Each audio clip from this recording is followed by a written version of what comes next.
Takes the snap, gives right side to Smith. He drives forward, and he's in there. Touchdown, Rebels. Rich Rebel football is on. Here's the snap.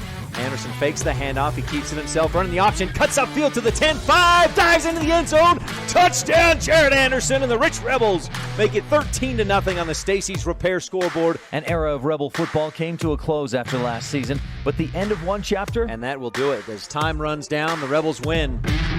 Means the exciting beginning of the next. Turns and gives to Huffaker, who finds some room up the middle inside the 30. Coach Justin Grohl takes the reins and rides on with a roster ready to make some noise. Ott back to throw. Ball pops 3. Huffner smashed him. Avenant dropped back to pass. Reagan Hufter brought the heat. Strap in, Rebel football fans, and join us for Rich High School football on Rebel Radio, KADQ FM 98.3, with live streaming video online at mylocalradio.com. Give to Colton Meek. He's down inside the 10, breaks a tackle to the 5, still on his feet. Today's broadcast is brought to you by Cash Honda, Yamaha, and Logan, Westar Printing and Rocky Mountain Sign, by Auto Farm Castle Rock Chevrolet, the Bear Lake Convention and Visitors Bureau, Rocky Mountain Yeti, by Evanston Regional Hospital, Jensen Wood Motors in Montpelier, Idaho, mylocalradio.com, and by Plains Tire. Anderson pulls it out, running the option left side, room to run, breaks one tackle, dives forward, and he is just shy of the end zone. And now, Rebel football fans. Rolls to his right, looking to throw. He's got his man. Throw on the sideline. Caught! Hang up your boots, crank up the volume, and get ready to roll as we head to the gridiron to join the play-by-play voice of the Rebels, Ryan Steineckert. Deep down the left sideline, Trineri steps in front and intercepts it.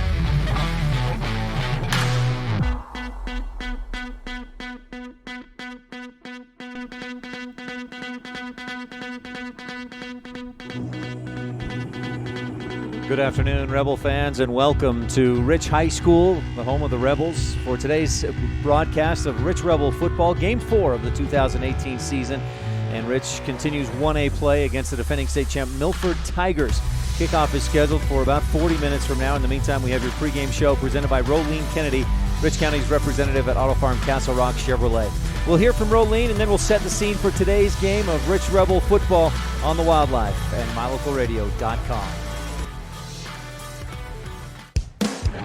Rolene Kennedy at Auto Farm Castle Rock Chevrolet in Evanston is Rich County's representative. As a mother and grandmother of Rich High graduates and current students, and a longtime resident of Randolph, Rolene is familiar with your needs and will work to provide you with the best customer service in the industry.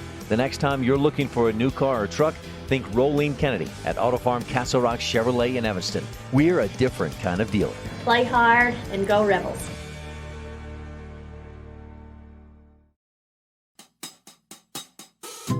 Because achieving financial goals requires a plan, it's nice to know that you can visit the Zions Bank Randolph branch to discuss and plan your investment strategies with a financial specialist. Your Zions Bank branch also offers banking on the go with mobile banking and bill pay, home loans, checking and savings accounts, and more. You'll always see a friend at the Zions Bank in Randolph, Utah. Stop in today. We haven't forgotten who keeps us in business.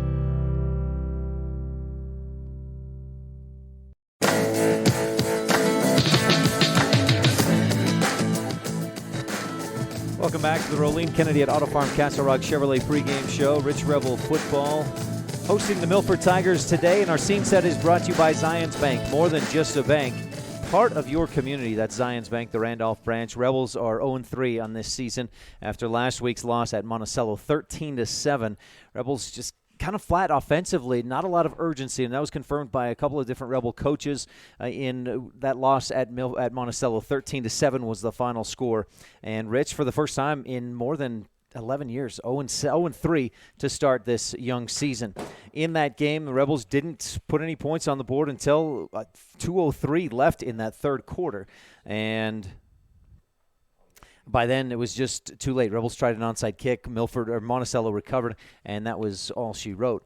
Rebels, so 0-3. Milford, meanwhile, comes in at 3-0, and they've been just about on the opposite side of course, we've had the Rebels lose against Bear Lake 31-7, got blown out at Westside 55-0, and then last week's close loss at Monticello 13-7. The Tigers from Milford have been on the very opposite. They've been the West side all season long so far. Opened the season with a 58-28 win over Gunnison Valley 2A team. Then they beat White Pine, Nevada 50-0. And then hammered Layton Christian last week 42-0 in a game that Coach Thane Marshall told me our guys came out cocky. We didn't play well. They won 42-0. This is a defending state champ, Milford Tigers. They have 2 state titles in their history, 1993, and then, of course, last year in 2017.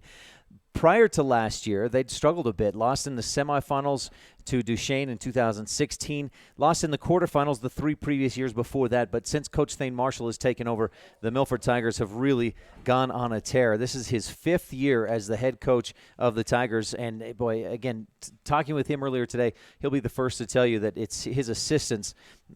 He's got a good coaching staff, and that really is a big part of their success.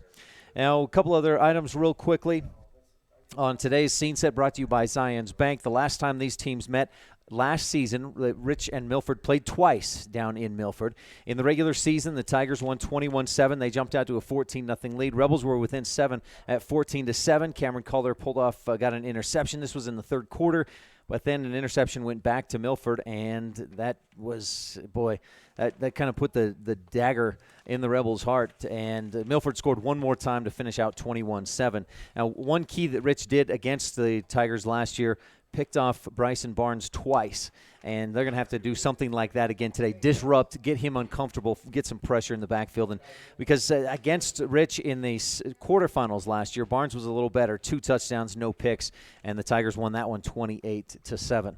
All-time history between these two teams, it's been all Rich. Rebels have lost just 4 times to the Tigers, but 2 of those have been just last year. Rich had, I think, a 12 or 11-game winning streak going against Milford, and that was snapped last year with those 2 losses. We'll touch more on that Laketown Ledger a little later on in our pregame show. For now, we need to move along on our pregame show. That's the Zions Bank Scene Set, financial resources, wealth management solutions, mortgage services, and more. That's Zions Bank. Stay tuned. We're going to talk with a former Rebel teacher and coach when we return. If you're watching online at mylocalradio.com, you can see some numbers there. The Tigers at 3-0, Rebels 0-3. Tigers offense scoring 50 points a game. They're allowing just 9 points per game. Rebels on just about the other end of that. Offense scoring just 4.3 points per game and allowing 33. Rich will have to bring their A game today if they want to get a win at home against the Milford Tigers. Stay tuned. More of the pregame show is coming up. The Mountain Valley Cattle Company, where are they now when we return on KADQ and mylocalradio.com. The best live coverage of local sports, weather, local news, and radio classifieds, plus online streaming music, giveaways, and more. It's all on mylocalradio.com. Watch as your high school teams clash with their biggest rivals. Listen to the latest from your team's coaches. Catch up on local and regional news and stream your favorite music. Visit mylocalradio.com. Like us on Facebook and stream it all live.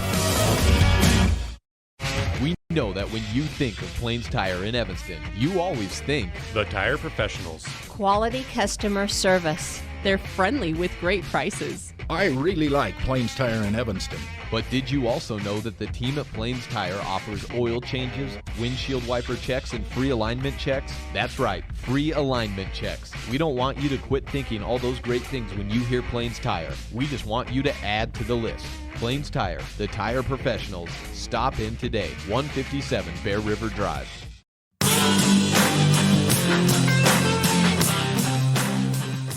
Welcome back to the Rolene Kennedy at Auto Farm Castle Rock Chevrolet pregame show. Today, the Rebels are in Game 4. We're almost at the midway point of the 2018 season, and things get tough again as the Rebels host the Milford Tigers, defending state champs and top-ranked team, scoring 50 points per game and allowing just 9 points per game this season. The Tigers have blown out all 3 of their opponents. We'll touch more on today's matchup in a little bit. But first, we're about 35 minutes away from our opening kickoff, and it's time to catch up with a former Rich Rebel coach and teacher, Brett Hill. who was at Rich High School in the early 90s. This portion of the Rolene Kennedy pregame show is called Where Are They Now? It's brought to you by Mound Valley Cattle Company, Eddie and Todd Jensen out of Thatcher, Idaho. We'll be right back with Brett Hill on this broadcast of Rich Rebel Football on Rebel Radio and online at mylocalradio.com. Winston Churchill said, "No hour of life is wasted that is spent in the saddle." The same is true about education. No hour of life is wasted when learning.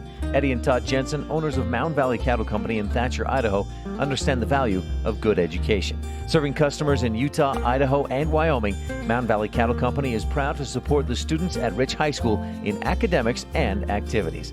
Mound Valley Cattle Company, 208-339-0614. We're on the Mound Valley Cattle Company, where they now interview with Brett Hill, former coach and teacher at Rich High School. Brett, thanks for your time today. Yeah, no problem. It's a pleasure to be on there with you. Let's just start this interview with the question, where are you now? Well, I'm teaching and coaching up in Sugar Salem, Idaho. So that's a little town just north of Rexburg, so pretty much right by BYU, Idaho. Tell me about where you grew up and what path got you to Rich High School and now where you are in Idaho. You know, I grew up most of my life in Malad, Idaho, a little town just north of the border there of Utah, and ran track and wrestled in high school and ended up, getting a scholarship and coming over to Utah State and running, and had a really great time and a great experience at Utah State. And as I finished my career up, I needed to do some student teaching in education, and Rich County superintendent came over. I think it was Superintendent Nilsson came over and was looking to hire someone, and I wasn't quite ready to be hired, but they offered me an internship to come over and coach wrestling and track, and also to teach mathematics there. And so I jumped on it. It sounded a lot better deal to do an internship than have to do student teaching and have a mentor teacher. So instead, Ralph Johnson, the principal, he was kind of my mentor and just kind of oversaw me for the year. I wonder if other individuals have had a similar situation as far as the internship rather than the student teaching route. Well, it's pretty rare. I found out that that's not usually the case, and it's pretty hard to get approved, but somehow they got me approved. So it worked out really well for me. Without the mentor teacher, that's kind of tough learning your first year, just kind of being thrown into the wolves. So, but the kids there at Rich County were super good to me, and it was a great experience. Had you coached track and field or wrestling prior to being the coach at Rich? No, I hadn't. My dad was a wrestling coach, so I'd been around, coaching for some time, and then I obviously had been, at Utah State and had been there for a number of years and just had garnered a lot of experience from some really good coaches. A man named Steve Reeder, who was my coach there at Utah State, and I just used a lot of, kind of some of the same methodologies he used. And so it was kind of a new experience. It was kind of a bit scary at first, but really awesome, group of kids that I had to work with at Rich. One of those kids I talked to just a couple of weeks ago on this same interview, and she mentioned how much of an impact you had on her and what a great coach you were. So you hit the ground running as a coach for track and field.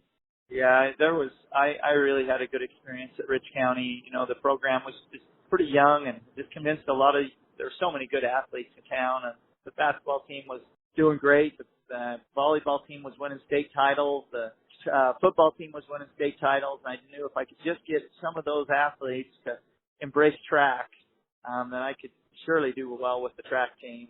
And we did. We got a bunch of them out. And boy, they were amazing kids. We ended up, I think, the second year I was there, the girls ended up state runners up by just a few points, and the boys ended up third. And so it's pretty amazing to see the progress that those kids made in such a short time. We're on the Mound Valley Cattle Company, where they now interview with Brett Hill, former coach and teacher at Rich High School. Any other special memories that really stick out for you from your time at Rich High School? Oh, yeah, there were a lot of great experiences. I remember the building, they built a brand new high school there. We moved into it that second year I was there. I got a brand new classroom and such a nice, new, fresh place. Got a new principal. It kind of was just, everything just kind of was new and exciting, and there was incredible sports programs going on. The kids were all involved and just a lot of school spirit. I just thought the place was just awesome, and even though it was so small, there was still a lot of camaraderie between parents and kids, and just a lot of participation too. I've been at schools that have been much bigger that don't get near that much participation from their athletes and kids, and so it's neat to see that. You've been in Idaho for the last bunch of years, won a lot of state championships, and more recently, I guess a few years ago, went from Firth up to Sugar Salem. What took you there? Well, my kids, basically my kids took me there. I was at Firth 17 years, and I thought I'd probably just stay there and retire. But my wife and I, Shannon, if some of you might remember Shannon when we were there. We had one little girl when we were there in Rich County, and had a second one just as we were leaving. And when we moved to Firth, we ended up having 2 more little girls and a son. So we have 5 kids, and a couple of our daughters went up to Rick's College and got married, and we had grandkids up there. And so we decided that it was time to make a change. And so we went to Sugar Salem about 7 years ago, and have just really enjoyed the move. It was a great opportunity for our 2 youngest children to kind of finish out their high school careers there, and it's been an awesome experience all the way around. So, tell me a little more about your family. What are your kids up to these days? And Shannon, what does she do? Well, Shannon works in the school with me, so I get to see a lot of her. But she's being a grandma. We got 6 grandkids. That's really awesome. 3 of my daughters are married and live 2 of them live there in Rexburg. My one son-in-law actually coaches and teaches with me, and he's been a great asset to, helping me and with the success that we've had. And then I have a daughter and a son at Utah State. She actually ran at Utah State for a little while. And then I have a daughter that's running track and field and cross country at the College of Southern Idaho in Twin Falls. And then our son, he's out on a mission in the Philippines. So we're empty nesters now, and we're pretty lonely.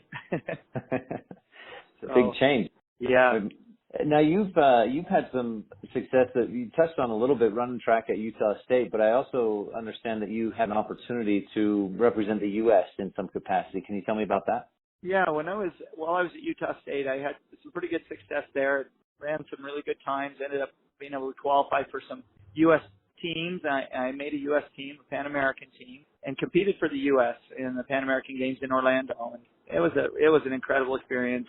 I remember it was 4th of July night when I actually competed, and I was standing there in a USA uniform, and the national anthem was playing, and there were some fireworks, and it was a really special experience to have the opportunity to represent your country and compete for them. It's something I'll always remember and always cherish for sure. And that's just so cool. So many of us aspired to that kind of a thing, and you got to experience that. Way to go. Yeah, it was neat.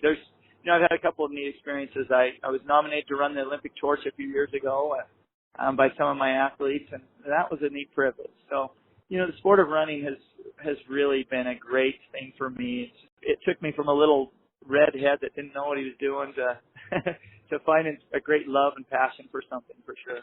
We're on the Mountain Valley Cattle Company. Where are they now? With Brett Hill, former teacher and coach at Rich High School. And Brett, you've had so much success coaching. What's your secret? And I should say, I read something recently that maybe reveals a little bit of it, and that is that you try to coach the mind rather than the athlete. Can you tell me more about that and the success you've had that ties in with that?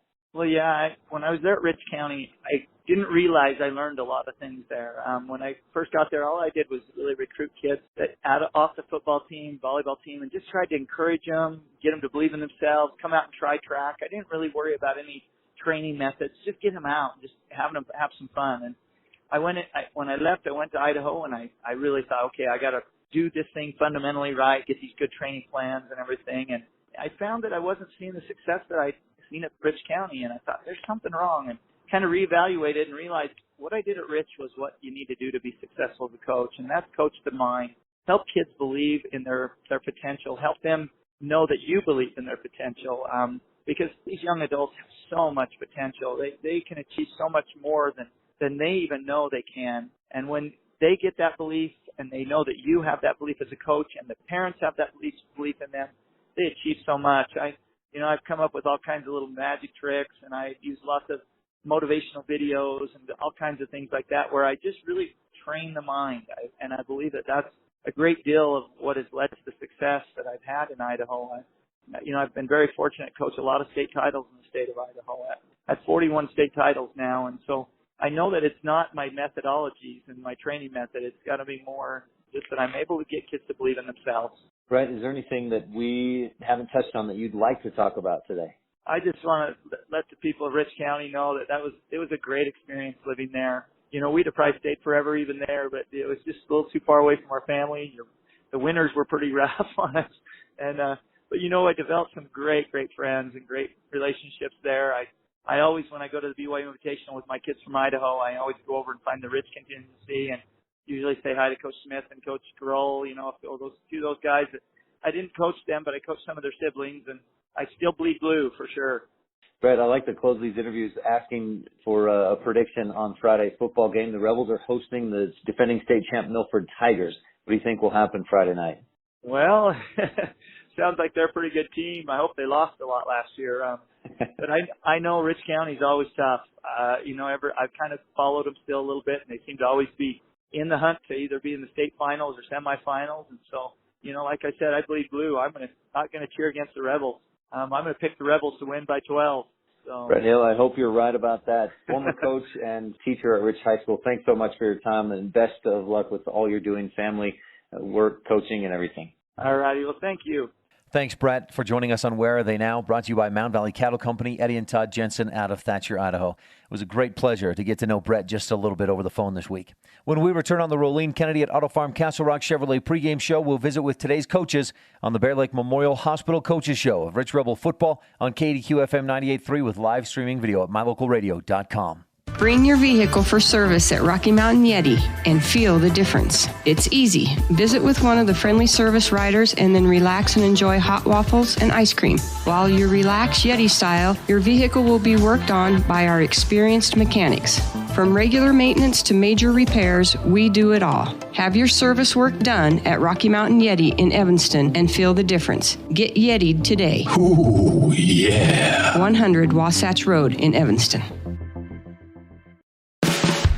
No matter what you need to have printed, Westar Printing is the place you want to have it done. Calendars, letterhead, envelopes, brochures, books, posters, vinyl banners, business forms, announcements, wedding invitations, and business cards are just a few examples. You can also have your favorite family photos printed on canvas or placed into a personalized family photo calendar. You will want to do business with Westar Printing. Stop in today. Westar Printing, 243 7th Street in Evanston.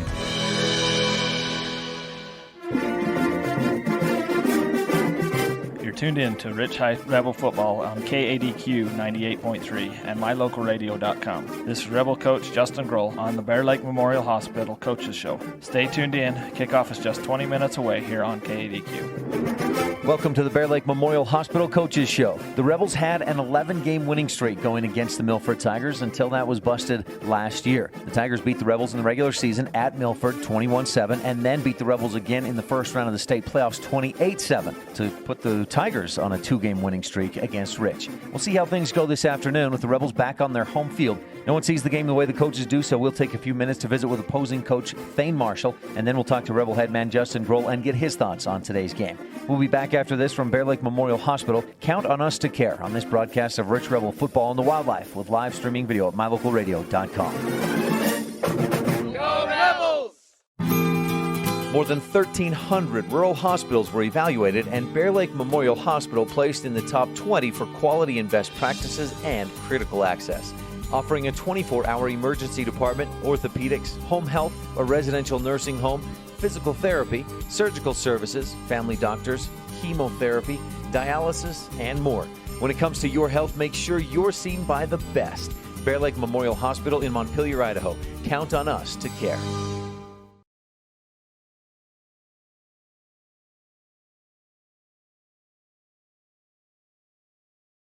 Welcome back to the pregame show presented by Rolene Kennedy at Auto Farm Castle Rock Chevrolet. Talked with Thane Marshall earlier today and asked him about what it was like to win last year's state championship and the welcome back to Milford after that victory.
Thanks, Coach Marshall.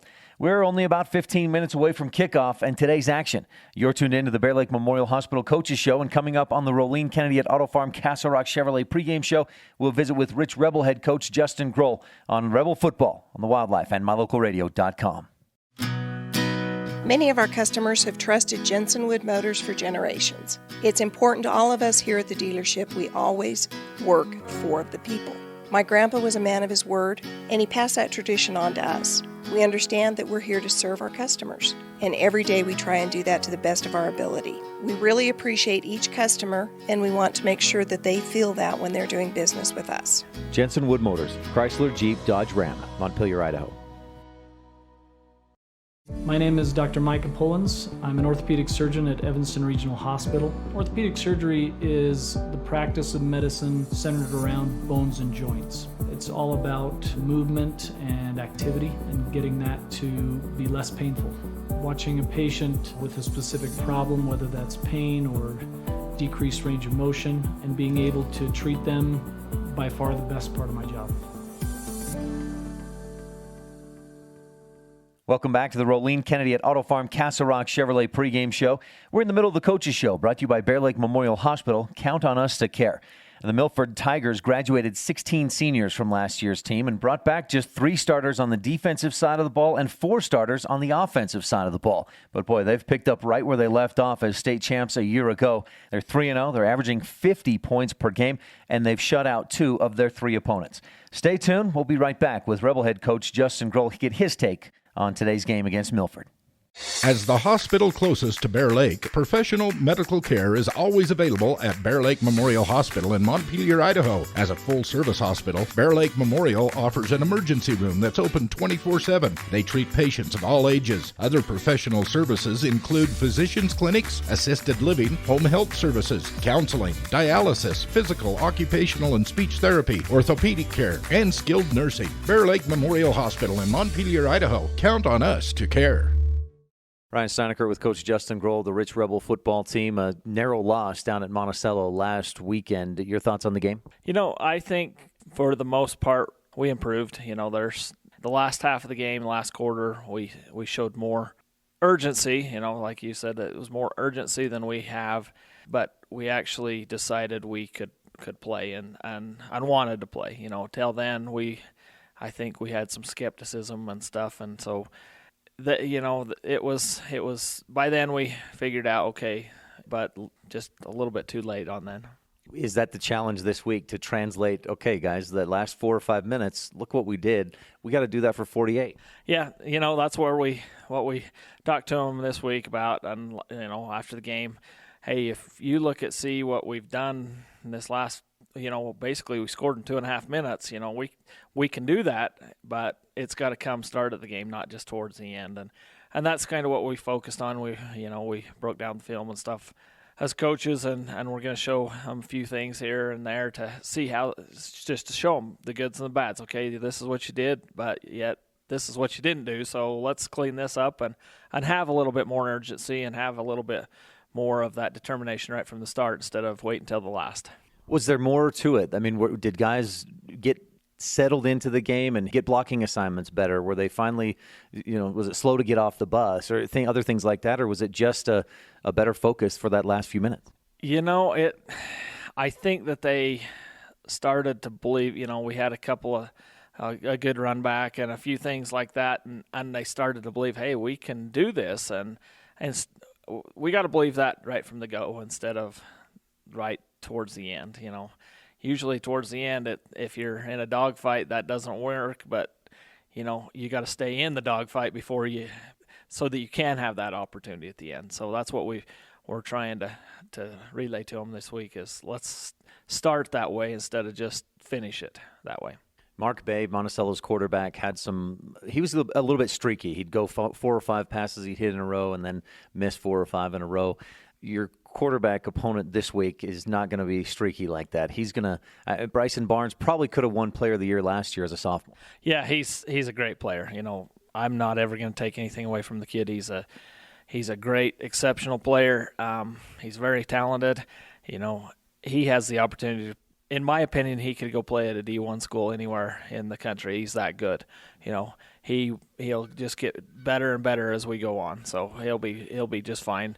We're going to have to play. It's not one or two passes and hope that he misses one or two and that. No, he's going to be right on target every single time. So we've got to figure out how to do that and how to slow him down a little bit, because I don't think you're going to stop him. You're just going to have to slow him down.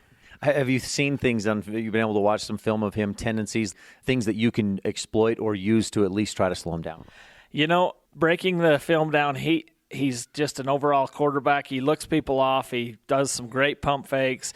When he scrambles, he's very quick. He's very athletic. He can make you miss, and then when he decides not to make you miss, he can run you over. So he's very good. How can we exploit him? Is he sits back in the pocket a little bit. If we can get some guys to him, I think that might make him look different ways than he would really like to. But that's kind of where we're hoping to go. If we got to send some guys right at him and make him scramble, make him do all that kind of stuff, and then try to clean up after. How about, can I ask real briefly, any injuries? We saw Jared go out. He came back in. Anderson on Friday at Monticello. How's he doing? Will he be available for Friday? He is questionable still. I mean, it's a game-time decision. As of right now, we're expecting him to go. We're preparing as if he can't go, just so that we can have people ready in case. Also, Andrew X has got arm hand that he's nursing, so we are kind of beat up, but that's to be expected. I just hope that we can get them all back and get them healthy and keep rolling on the way we should be going. Anything else you want to touch on, Coach? I hope that we can just go out and improve every week and that the kids can start to enjoy things. So I think that's about it. Justin Grohl, the Rich Rebel football team, thanks for your time. Good luck with Milford this Friday. Thank you so much.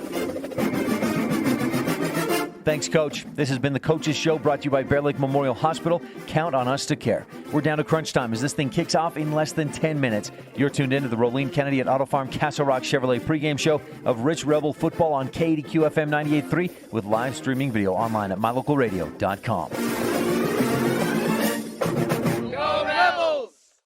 When it comes to parts and service, don't rely on anyone other than the team at Cash Honda Yamaha in Cache Valley. The professional mechanics and parts department team have the experience to help you with whatever you need. When you need to add a winch, get an extra belt or spark plugs, winterize, repair or replace tires, or have a rebuild, they can help. Whatever you need, gift ideas, parts, accessories, or a great mechanic, you'll find it all at Cash Honda Yamaha in between Logan and Smithfield on Highway 91. At beautiful Bear Lake, skiing, snowmobiling, sailing, and swimming are just some of the fun activities offered to recreationists.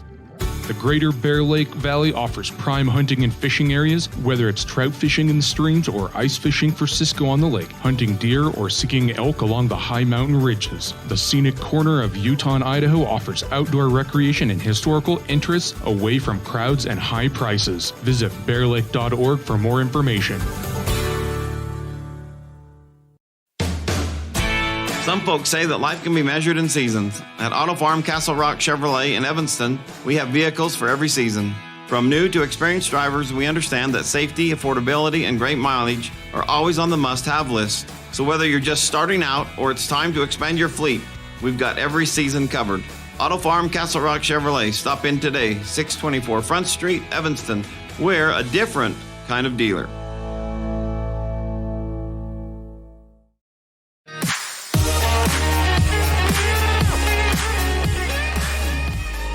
Good afternoon. Welcome back to the pregame show brought to you by Rolene Kennedy, Rich County's representative at Auto Farm Castle Rock Chevrolet. We've got the Laketown Ledger, the Pugstone Sporting Goods Green Scene, and the Epic Recreation keys of the game, plus the Zions Bank Randolph branch starting lineups as captains head out to center field for the coin toss. Let's do the Pugstone Sporting Goods Green Scene. The Crawford Mountains out in the distance across the valley to our east. We're set up here at Rich High School looking from west to east. Wind blowing in, same direction, west to east, and pretty gusty if you get up behind us on the hill. Not too bad down on the field, but it may play a factor, especially for a team like Milford that throws the ball so effectively with Bryson Barnes and Rich trying to throw the ball quite a bit more this year as well. That wind may play a factor in today's passing games. It's not excessive, probably 15, 20 miles an hour with gusts up to about 30 at most. 77 degrees, our game time temperature at Rich High School. Rebels in the home blues, white numbers, gray pants, blue helmets. Milford Tigers in the all-white jerseys, red numbers, red helmets. A classic look with a single stripe down the middle of the helmet up over the top. And Milford Tigers, the visiting team in today's game. The Tigers come in at 3-0. The Rebels at 0-3. As we have the coin toss, this is your Pugstone Sporting Goods green scene. Brought to you by Pugstone's Sporting Goods. Winter, summer, spring, or fall, Pugstone's has it all. The coin toss was won by the Rebels. They deferred.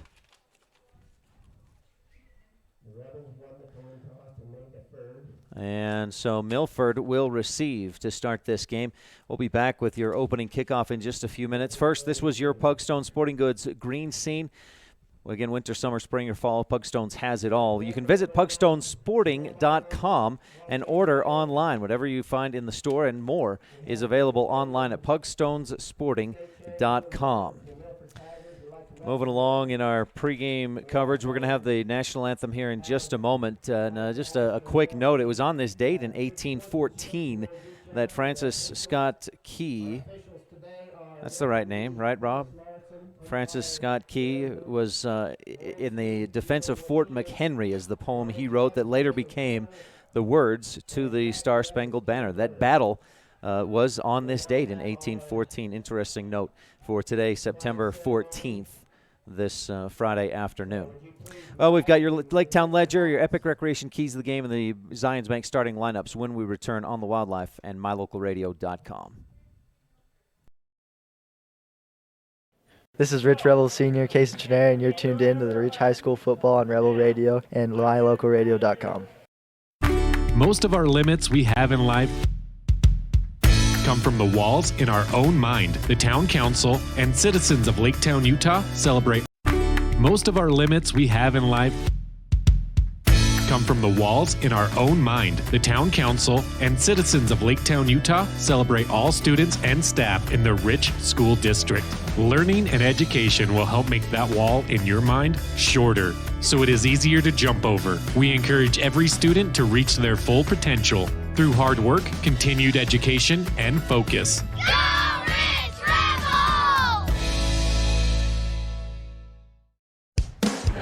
Rolene Kennedy at Auto Farm Castle Rock Chevrolet in Evanston is Rich County's representative. As a mother and grandmother of Rich High graduates and current students, and a longtime resident of Randolph, Rolene is familiar with your needs and will work to provide you with the best customer service in the industry. The next time you're looking for a new car or truck, think Rolene Kennedy at Auto Farm Castle Rock Chevrolet in Evanston. We're a different kind of dealer. Play hard and go Rebels.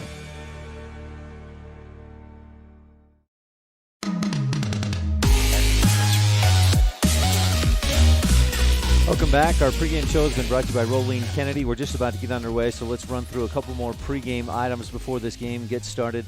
Laketown Ledger brought to you by the town of Laketown. Good luck, Rebels, from the mayor and town council of Laketown. Rebels and Tigers have met 18 times going back to 1992.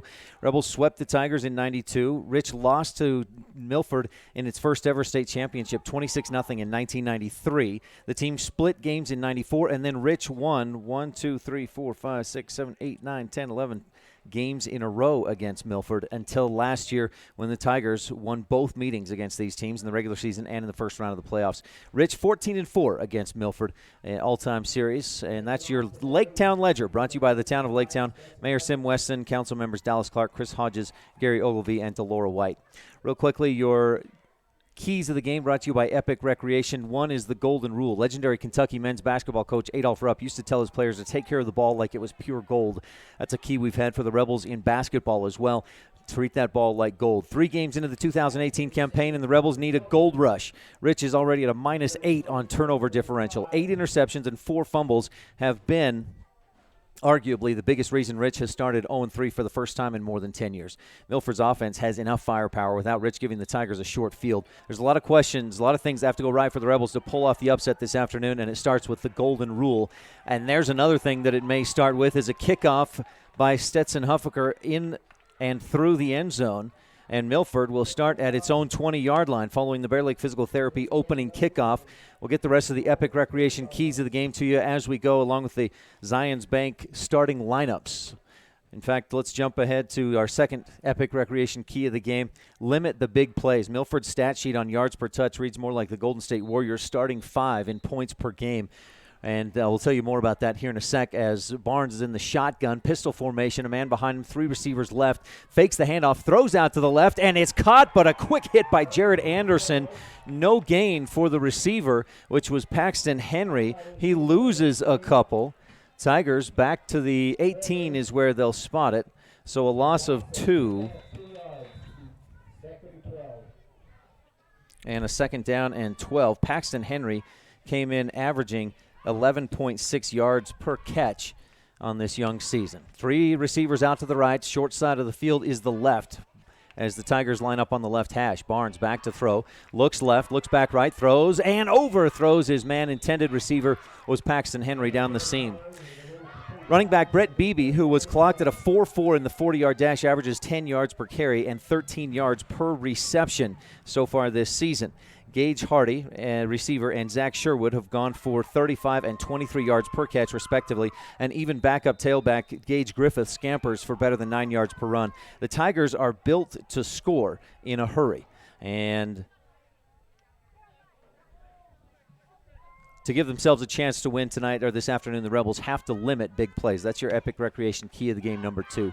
2 receivers left, 2 right on a 3rd and 12. Barnes back to throw. Nobody open. He'll take it himself. Breaks a tackle at the 20. Down the sideline. Tiptoes, but he stepped out at the 27 or 28-yard line. That should be a stop. It'll bring up a 4th down for the Milford offense. They'll spot Barnes out at the 26. An 8-yard run brings up a 4th and 4. We'll get to the Epic Recreation 3rd key of the game. And again, the Zions Bank starting lineups here in just a bit. As Milford lines up to punt this one away, the Rebels send Kyler Wilson and Landon Hunting back deep to return. A good snap and a short kick off to the right side. Milford bounce across the 50 into Rebel territory, rolls out at the 45-yard line. And Rich will have good field position right about their own 45. All right, that 3rd Epic Recreation key of the game, lock the Barnes doors. Arguably last year's best player in 1A and likely other classifications as well.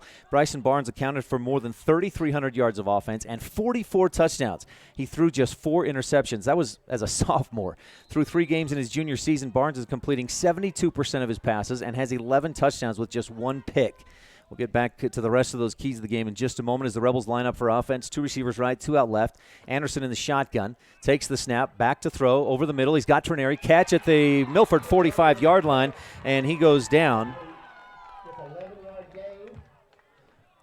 for a 1st down. Brought to you by Comprehensive Family Dental and Dr. Sean Grohl. Anderson starts 1 for 1 on the day. Trineri with the catch of 11 yards, and the Rebels move the chains. Now, when these 2 teams met last year in the regular season, the Rebels intercepted Barnes twice and kept him to a 38% completion percentage. The Tigers won that game 21-7. Rich has to pressure Barnes and make him uncomfortable, force some errors, and capitalize. To have a hope this afternoon, the Rebels must lock the Barnes doors. Here's the snap. Give to Meek on the right side. Big hole is closed up in a hurry. Meek pushes his way down to the 41. And a gain of 2. Brings up a 2nd down and 8 for the Rebel offense.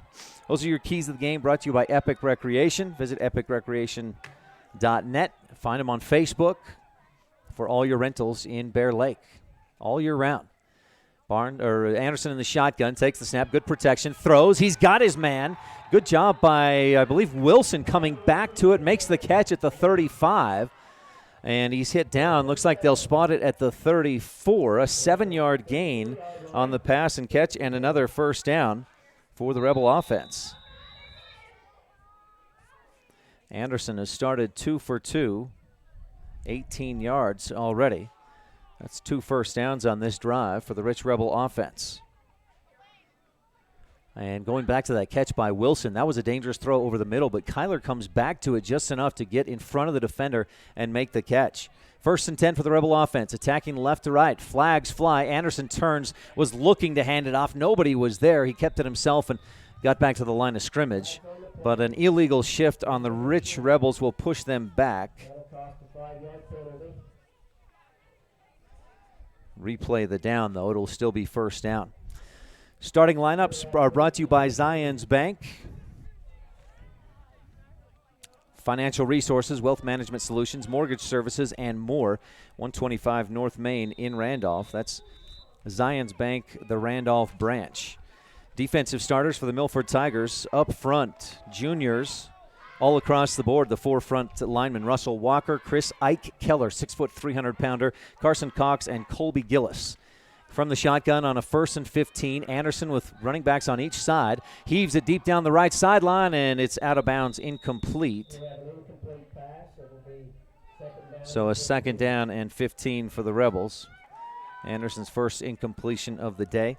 Rest of that starting lineup for Milford on the defensive side of the ball.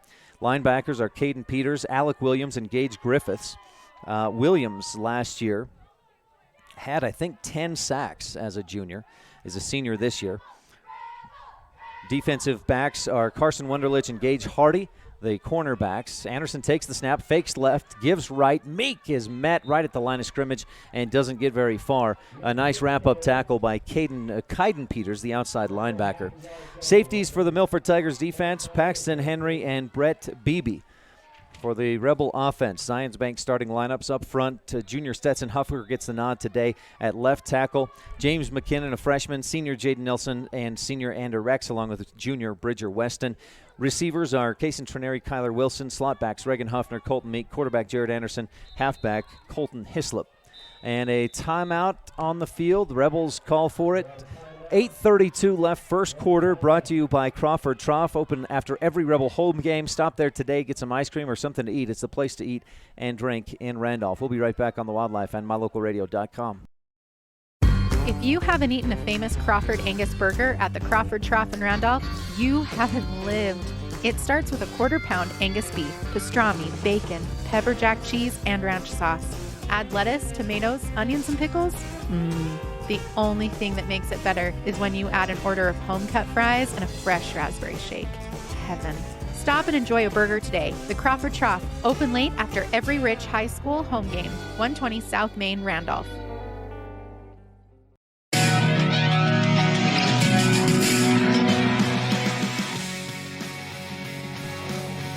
Rebels take their first time out, facing a 3rd down and 13. Picked up a couple of first downs on this drive. They start at their own 45. They're at the Milford 39-yard line. Anderson in the shotgun, Hislop on his left hip. Takes the snap, looks to throw. He's got Wilson over the middle and threw it just behind him. Kyler slid down trying to stop and get back to it. It would have been short of a first down, but would have made it a 4th and manageable, probably 4 or 5 yards to go. Instead, it's 4th and 15. And Rich obviously not in field goal territory. Going to play it probably smart. I was going to say conservative, but at 15 yards to go on 4th down, this is, I think, the smart thing to do. Punt this one away. Canyon Pace comes in to help block on the offensive line as the Rebels set up to punt. High snap. Huffaker goes up and gets it. Boots it high and deep. This one will be fielded at about the 5. Moving to his right, out across the 10 to the 15, and he's upended and brought down out of bounds. Good tackle by Reagan Huffner on the return by Brett Beebe. Beebe, a return of 9. He's one that his coach told me he was clocked at 4.4 in the 40-yard dash, and that was a laser clock, so it wasn't like when I was in high school and somebody was holding a stopwatch and clocked me at a 4.9. I'll always maintain that I ran a 4.940, but there's no way I ever did that. Beebe laser timed at 4.4. He's a quick one. He's up on Barnes' left hip, gets the handoff. Nope, Barnes keeps it himself. Ball pops loose. Barnes falls back on it. Huffner saw it just a fraction of a second too late. He started back, then forward as the ball popped back. And We'll just count that as a sack. Barnes goes down 5 yards behind the line of scrimmage. Milford, second down.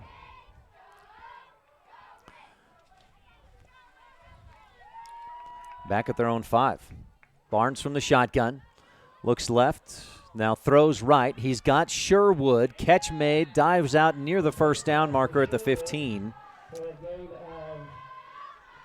Sherwood is a big, tall target, 6'5", and listed at 150 pounds.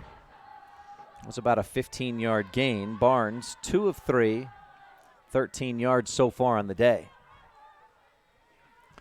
Snap and right up the middle. Barnes keeps it himself and moves the chains out to the out to the 27-yard line.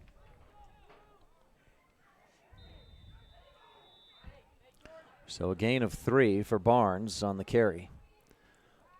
From the shotgun again, pressure comes. Barnes gets away from Nelson, sprints out to his right, throws down the field. Wilson had almost a fingertip on it. It falls incomplete on a diving catch attempt down the right sideline, trying to come back to make the grab. And that's one of the keys the Rebels have to succeed on today, is getting some pressure on Barnes, forcing him out of his comfort zone, out of the pocket. And Jaden Nelson helped with that. What's up? Oh, shoot. We got to find our camera power cable. Here it is. A second down and 10. Barnes runs back, gives to Beebe around the right side. He gets a couple of nice blocks across the 35 to the 30, and then Landon Hunting slices in there and brings him down. But Beebe with a good gain and a first down. There's a power strip right down to your left. Out to the 43-yard line. Beebe goes for 16, and that's about his MO. He averages 10 yards per carry rushing this season. Trips out to the right side for Barnes and the Milford offense. On the left hash, attacking south to north. That's right to left here at Rich High School. Barnes checks his wristband. 2 receivers left, trips out right. Taking his time, now takes the snap. Drops back, Rich trying to pressure. Huffner gets some room, gets in and spins Barnes around. He stays on his feet, throws downfield, incomplete, overthrew his man. And Huffner with the pressure. He forced a fumble earlier. This time Barnes just gets the pass away, incomplete. So far, Bryson Barnes, 2 of 5 for 13 yards. If the Rebels can keep him at that kind of a pace, it should be in pretty good shape today, but that's a big if. 6:26 left in the first quarter, no score on the Stacy's Repair scoreboard. This first period is brought to you by Crawford Trough, open after every Rebel home game. It's the place to eat and drink. Barnes under center this time. Beebe the deep back, fake pitch, fake handoff. Barnes rolls to his right, throws on the move, and it's caught on the right sideline. Breaking a tackle, Paxton Henry up to the 30, to the 20, breaks back inside. He's finally wrapped up and brought down at the 15-yard line. Boy, tiptoed that sideline after the catch and went a long way with the run. Paxton Henry. Rebels, Trayson Lutz a bit slow to get up, but he pops up before any trainers or anybody comes out. That's all the way down to the 15-yard line. A 42-yard pass and catch for Paxton Henry.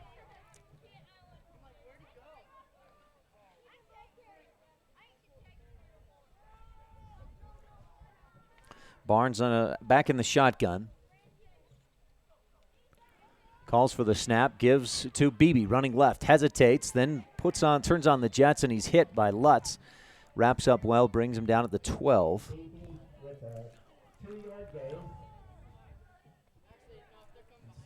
So Beebe with his second carry of the game.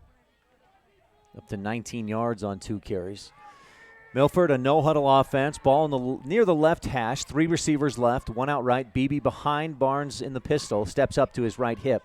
Barnes calls for it, takes the snap, give to Beebe, then around to Henry. He'll throw for Barnes, who spins and falls just short of the end zone.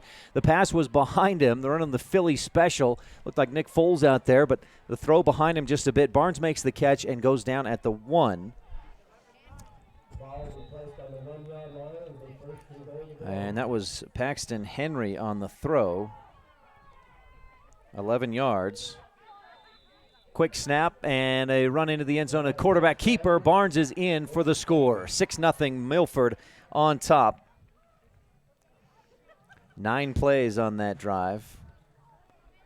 Biggest chunk of it coming on a 52-yard pass and catch from Barnes to Paxton Henry. Tigers line up, no hesitation to go for 2. 2 in the backfield, like an offset I with Barnes at the corner of the L. It's a high snap. It goes back. Barnes picks it up, and he's hit immediately and brought down. Nice job by Deeds, hand wrapped and all, and the Rebels hold Milford to a failed 2-point conversion attempt. 6-0 on the Stacy's Repair scoreboard. 5:06 left in the Crawford Trough first. This is Rich Rebel Senior Trayson Lutz, and you're tuned into Rich High School Football on Rebel Radio at mylocalradio.com. Light up your world with a custom-built LED sign from Rocky Mountain Sign in Evanston. It's a proven fact that signage that lights up creates more attention. So light it up and then add text, images, and video, and your sign becomes even more powerful. Start sharing your advertising messages and information with your customers today. The team at Rocky Mountain Sign provides all types of quality signage that is custom-built and maintained. Call today for a free quote. Rocky Mountain Sign, 307-789-5202. Rocky Mountain Sign, serving customers in Wyoming, Utah, and Idaho.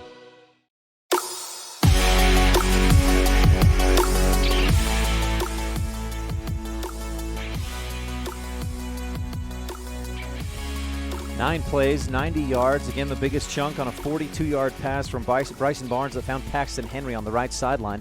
Henry made a mad miss and went about 30 of those 42 yards on the ground down the right sideline. 2-point conversion fails. 3 minutes, 1 second off the clock for the Tigers, leading 6-0 on the Stacy's Repair scoreboard here in this first quarter, brought to you by the Crawford Trough.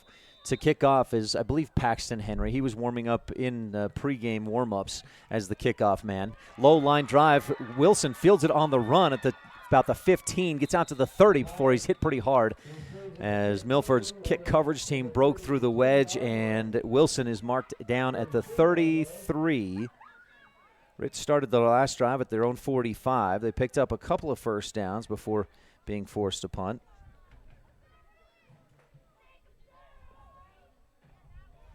Rebels take over 1st and 10 from their own 33-yard line. Rich with just 2 touchdowns this season, looking to build on that, try to find their offense. They've switched things up a little bit on the offensive line. Huffner in motion. Anderson, a little shovel pass to Reagan, and he's got nowhere to go. Immediately brought down by Carson Cox, the junior defensive tackle. Good penetration into the backfield, and Huffner's brought down clear back behind the 30-yard line. We'll call it a loss of 3.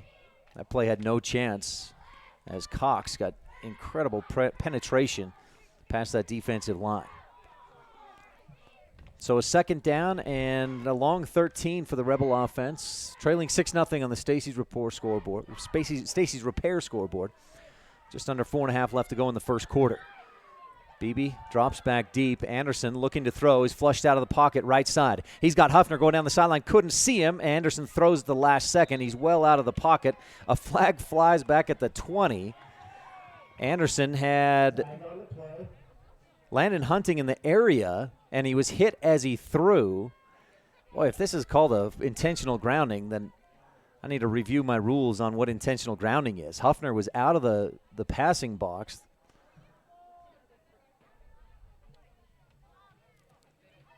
Intentional grounding.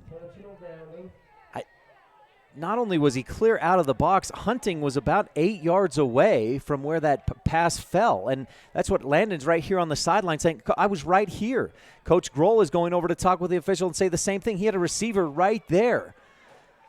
The linesman right here is getting an earful from Coach Grohl as well.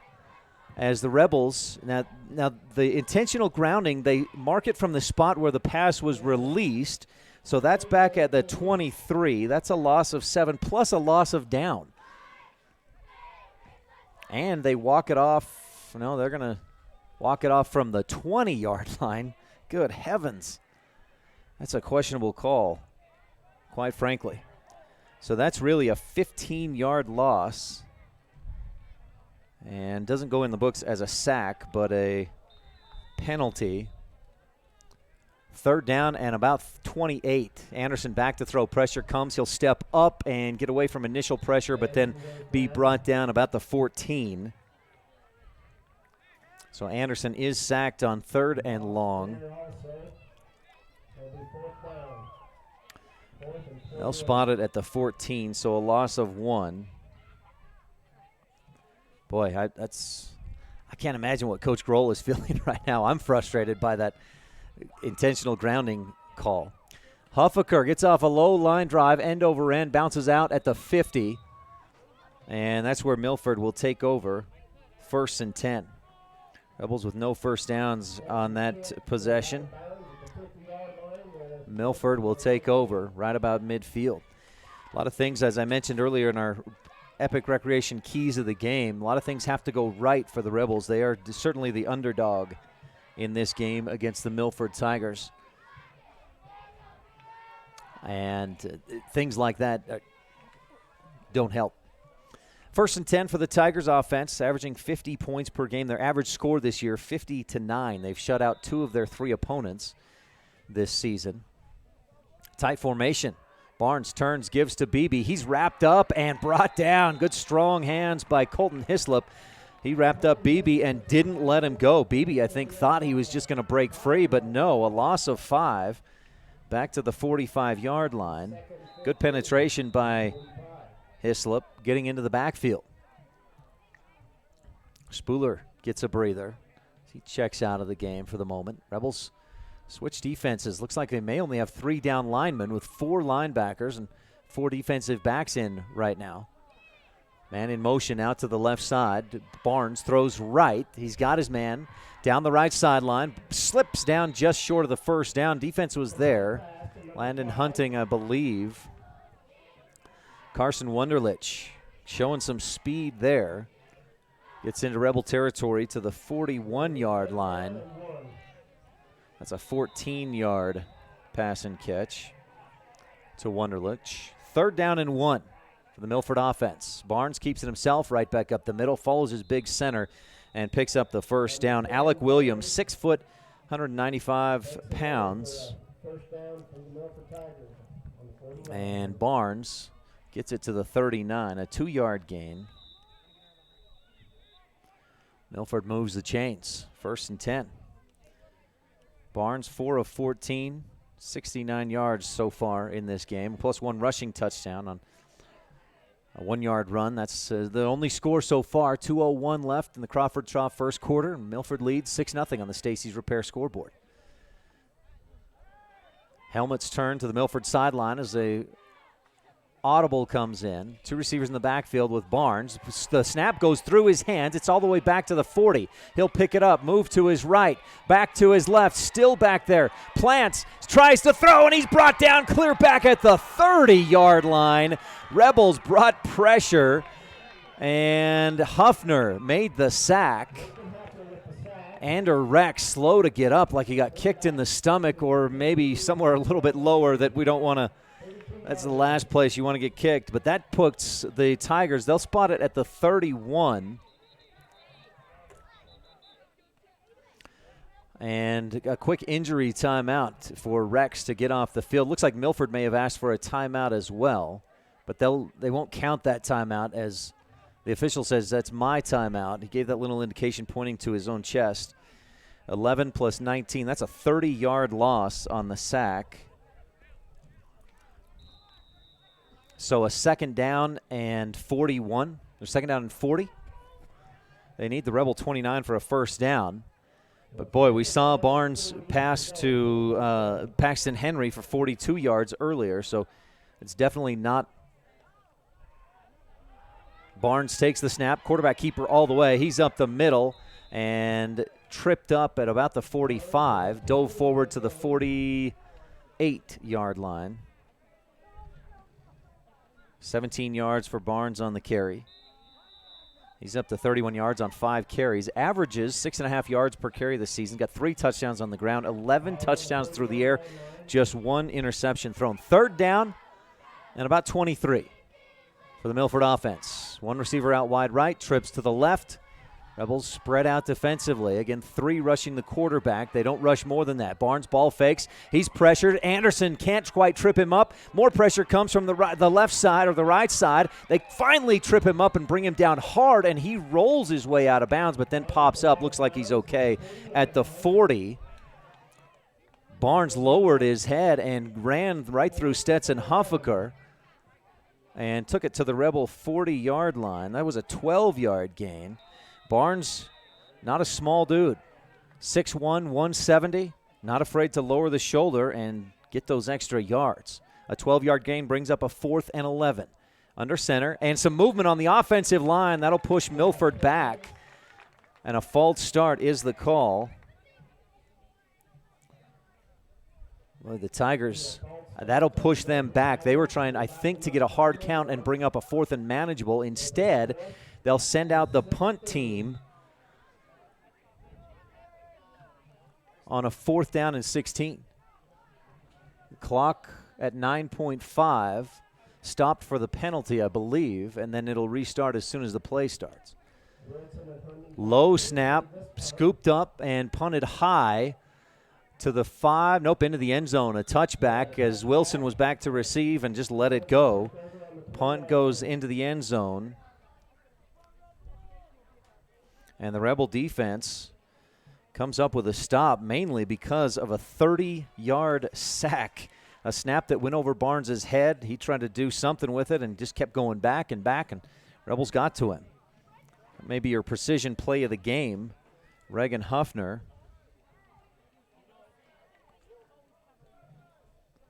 With that sack, Rebels take over with 1.8 seconds left in the first from their own 20.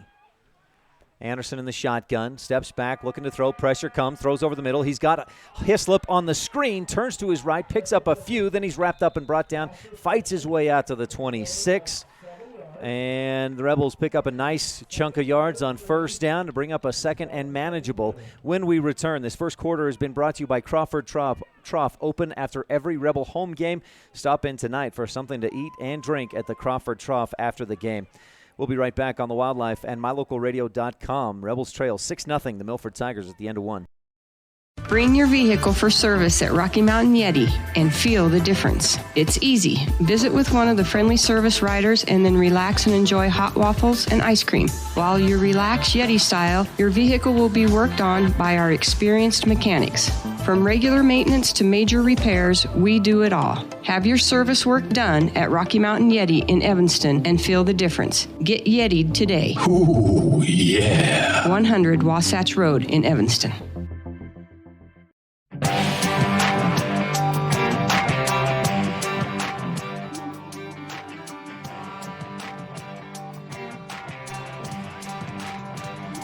$6-0 Milford with the lead. Rebels have forced the Tigers to punt twice.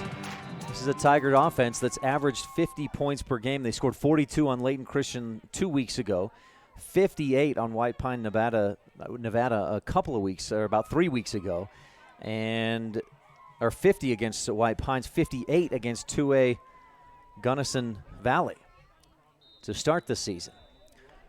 Rebels are under their play clock has started. They're still on the sideline in the huddle. They're going to have to hustle out. I don't know if they realize that the play clock has started. Rich offense heading out onto the field for a 2nd down and 26 after the screen play to Colton Hislop gains 6 yards. A 2nd down and 4. Thank you. I said 6. It was a 6-yard gain on the screen. Rebels line up. Plenty of time. 2 receivers, 1 out wide left, 1 wide right. Anderson takes the snap, gives to Hislop. Ball pops out. It's on the ground, and Tigers, a couple of hands on the sideline go up. That's our football, but it's a little pile up with Hislop and the Whitecap official, or the linesman coming in from Milford sideline, points to Rich. It is Rebel football. Rebels recovered the fumble and lose 2 yards to the 24. That's another one of your epic recreation keys of the game is that ball has to be taken care of like it's pure gold. Rebels trail 6-0, just underway in the second quarter. Brought to you by T7 Propane and Woodruff for all your propane needs, 435-793-4208. That's 793-4208. A 3rd down and 6. Wilson wide left. Huffner and Looks like Lutz out wide to the right side. Huffner comes in motion. Snap, give to Huffner left side. He dances inside of one would-be tackler, gets back to the line of scrimmage and no more. And the big boy brings him down. Ike Keller, 6 foot, 300 pounds, junior. Huffner gains 1. And the Rebels face a 4th down and 5 in their own territory at the 25. Snap to Huffaker. Pulls it down, boots this one, a high wobbly kick. No return available as the Rebels had covered it. Wilson, it takes a Milford bounce, and that's Lutz will down it at the 47 of Milford. So from their own 47, Milford takes over, leading 6-0.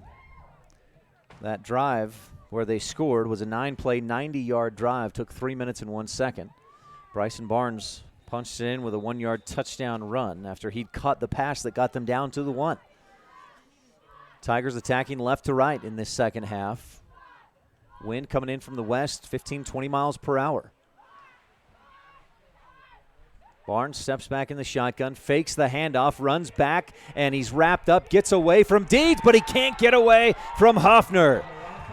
Give Deeds a bunch of credit on that as Ander Rex got deep into the backfield, and the Rebels doing what they need to right now is getting that pressure on Barnes. He's so capable and so confident in his athleticism. He just keeps going back and back, and the Rebels bring him down clear back at the 32. That's a 15-yard loss. Barnes has already lost 50 yards in sacks. Most of that came on a 35-yard loss, but this is 2nd down and 25. 3 receivers left, 1 out wide right. Rebels trying to get some more pressure. Deeds gives Barnes a big hit just after he releases the pass. Pass is through the hands, popped up and drops to the ground. Incomplete.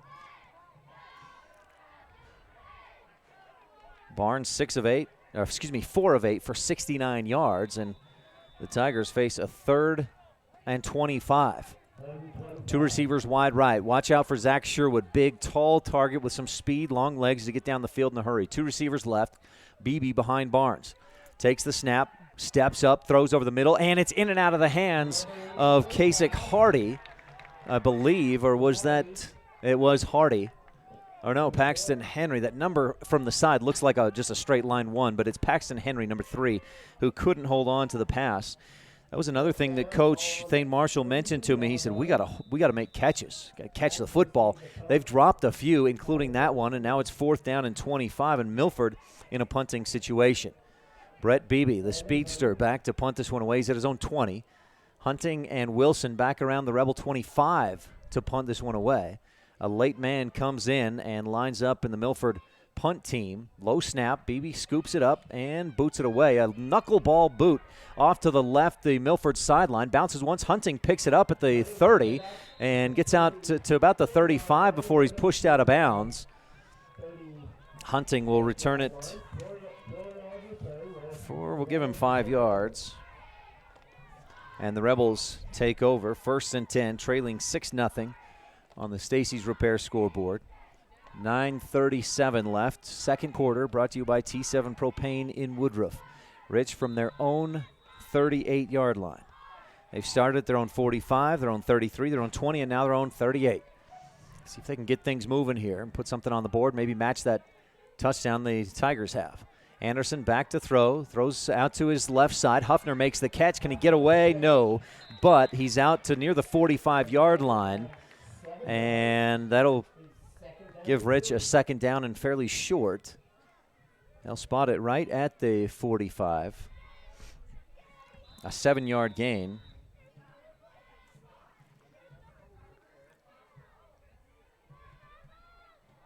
Anderson 4 of 6, 31 yards. And the Rebels face a 2nd down and 3. Ball on the left hash. Hislop on the left hip of Jared Anderson from the shotgun. Takes the snap, looks to throw over the middle, and it's caught.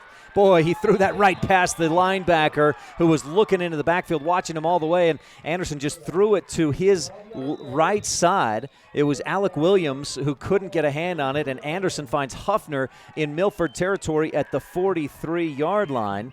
That's a 12-yard gain, and Milford calls for a timeout following that play. 6-0 Tigers on top. We'll take a quick timeout. Second quarter is brought to you by T7 Propane on the Wildlife and mylocalradio.com. Propane is a byproduct of two processes, natural gas processing and petroleum refining. About 90% of U.S. propane is domestically produced and stored in huge salt caverns, which can store 80 million barrels or more of this gas. This quality product is shipped by pipeline, truck, ship, and barge until it reaches T7 Propane in Woodruff. From there, it gets to your home or ranch for your convenience and comfort. Call T7 Propane. Get set up for regular propane deliveries so you don't run out. T7 Propane in Woodruff.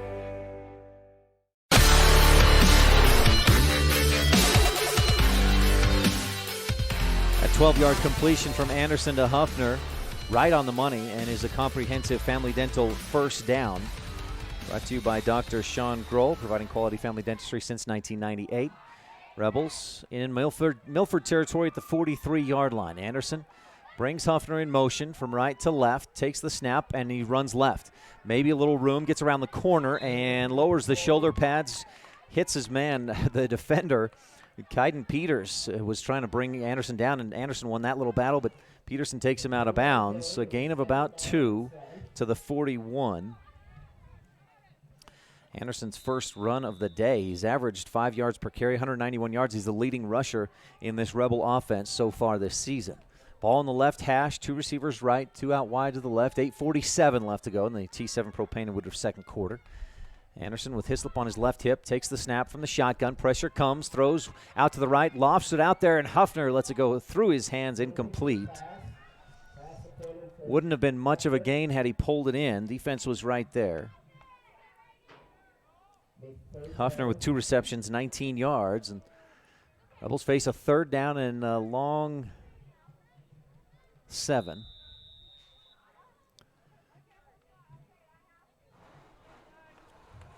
Ball on the left hash, clock stopped at 8:40. Rich trails 6-0. The Milford Tigers, top-ranked team in 1A. They were picked preseason to finish second behind Kanab. They got a chip on their shoulder after that pick. Anderson trying to move to his right. Pressure comes. He throws for Meek, who had come back toward the middle. And Anderson may have just been thinking, too many guys right there with you, Meek. I'm going to throw it out, keep it close enough that they can't call me for intentional grounding again, but make sure that the Tigers can't get it either. So the pass falls incomplete. Rebels said, looks like maybe we're trying to set up the screen, but it just didn't materialize. And Rich faces a 4th down and 7 from the Milford 41-yard line. Rebels lining up to go for it here. Meek and Lutz out wide left side. Hislop on Anderson's right hip, 2 receivers right as well. Jared steps back, looking to throw, intended for Hislop. He's hit before the ball gets there. A very obvious flag comes in, and it should be a pass interference. Gage Griffiths immediately puts each hand on either side of the helmet, knowing he made a mistake there. He was way before the ball got there. A pass interference. And Coach Thane Marshall has some words with the officials. He may be saying, not sure what he's arguing about, unless there's something in the rule book I'm not aware of, that if it's on a screen pass, it can't be a penalty. The contact was so obviously early, there's no way you could be questioning that. Milford's second penalty of the game, 20 yards in penalties so far. That gives the Rebels another comprehensive family dental first down. Anderson gives up the middle. Hislop wrapped up, nowhere to go. Dropped behind the line at the 30. And Hislop loses 3 to the 29. It's his first carry of the game. Line of scrimmage was the 26. They'll spot it just inside the 29. T7 Propane sponsors our second quarter. We invite you to stay tuned for our halftime show, brought to you by T-Bar S Body Shop. Let T-Bar fix your car.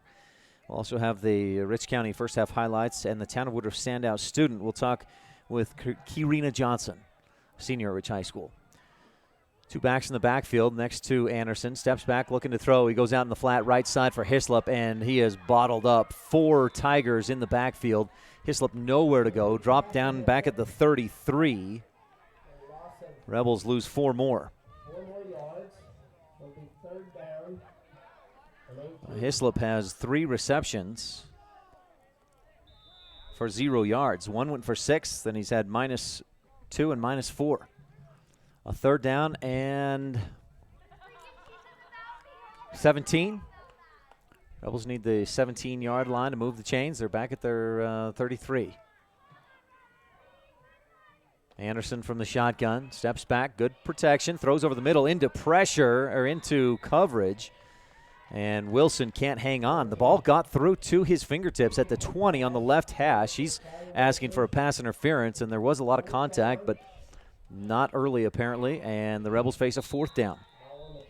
Anderson 6 of 11 for 39 yards. Barnes, his counterpart, 4 of 9 for 69 yards, and the Rebels take a timeout, facing a 4th and long. Did Rich take that timeout? A Rebel timeout with 7:01 left to go here in the second. We'll take a quick timeout as well. Be right back on the Wildlife and mylocalradio.com.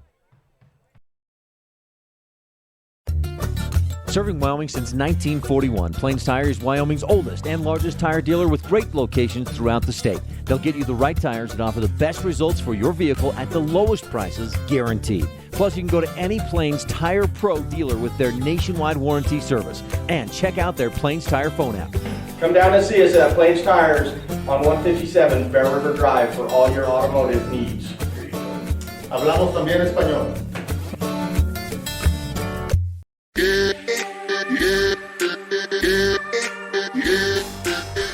The Tigers last year, 11-1, lost only to Duchesne in the regular season. Their average score was a 38-14 win. The defense had 52 sacks last year. That was 4.5 per game. And so far this year, they've upped all those numbers. Average score, a win of 50-9.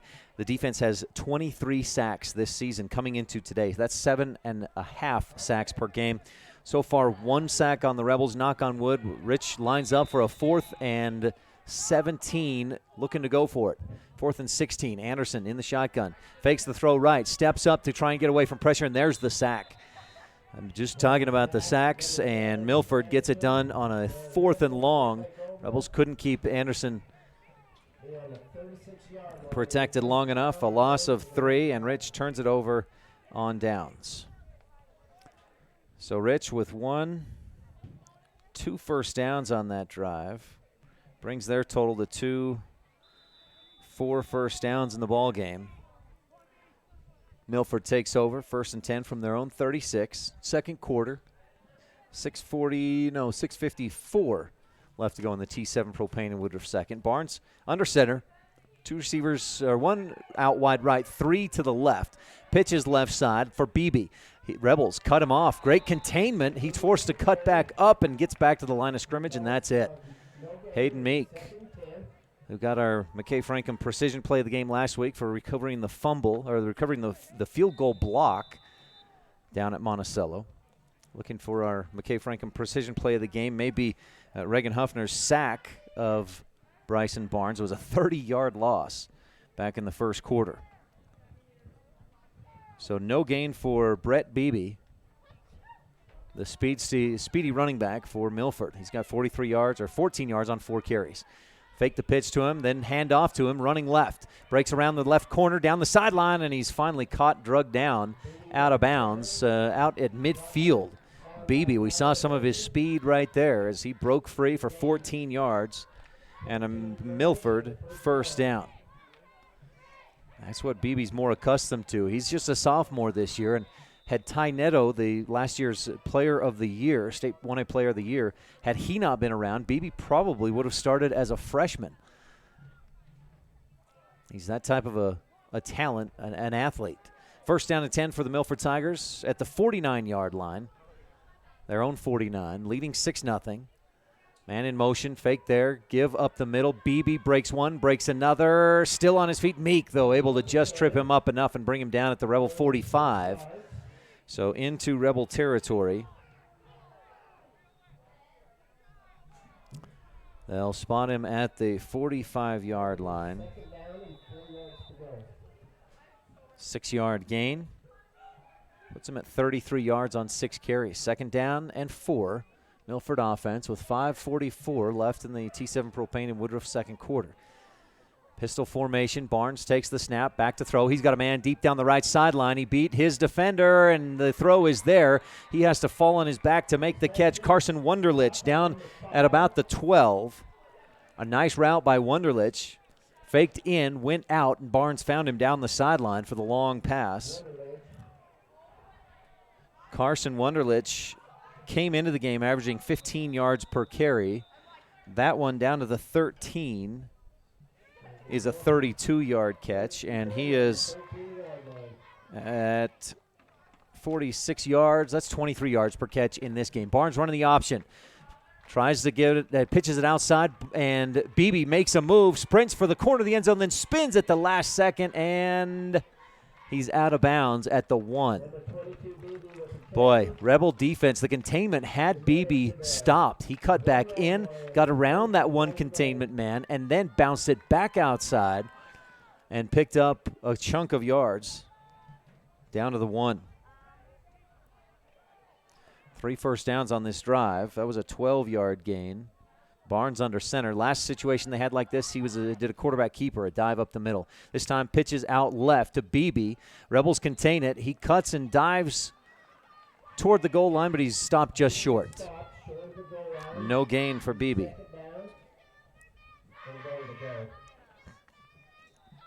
Trips to the left side. Barnes under center. Beebe behind him, one receiver wide right on a 2nd and goal at the 1. Barnes takes the snap, has trouble pulling it in, throws quickly to his left, caught, touchdown on such a short pass. Colton Meek was there to make a quick hit, but is it Paxton Henry or Carson Wunderlich? Knew all he needed to do was fall forward and he'd be in the end zone. Paxton Henry with the 1-yard touchdown catch.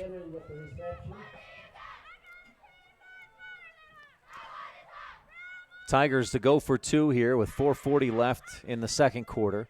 Barnes under center, takes the snap, fakes handoff left, and Ander Rex gets into the backfield. He was blocked right into Barnes, and Rex with another candidate for your McKay Frankham Dental Services precision play of the game.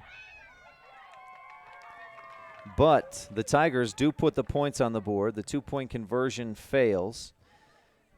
7 plays. 64 yards. And second quarter, we've got 4:40 left to go. So that was a 2-minute, 14-second drive. And again, the big play was the issue. The Rebels have kept the Tigers in check for the most part, except for those big plays. And the big play on that drive was a 32-yard pass from Barnes to Carson Wunderlich that got the Tigers down to the Rebel 13-yard line.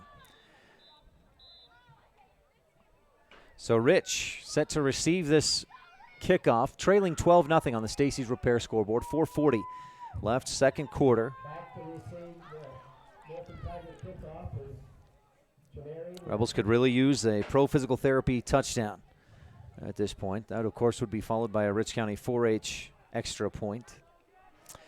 Our camera today, operated by Rob Leifson. Camera is brought to you by Bear Lake Realty. Take a moment and get that Bear Lake Realty fan cam in while the team's set up for the kickoff. A good contingent of Milford fans across the way staring into the sun. There's got to be a hot seat over there on the bleachers, the visitor's sideline. Visit BearLakeRealty.com for any real estate needs you have in the Bear Lake area. Boot high and short. Wilson comes up, fields it at the 20. Trying to go outside to his left. Boy, that ball was dangerously being carried out there as he was running through some traffic. Wilson gets it out to about the 37 on a pretty good return from Kyler Wilson, and Rich will have decent field position. So Kyler, they'll spot him out at the 39, a 19-yard return. Rich has not had great field position. It hasn't been awful like it was against Westside a couple of weeks ago. But they've started at, their own 45, 33, 20, 38, and 39.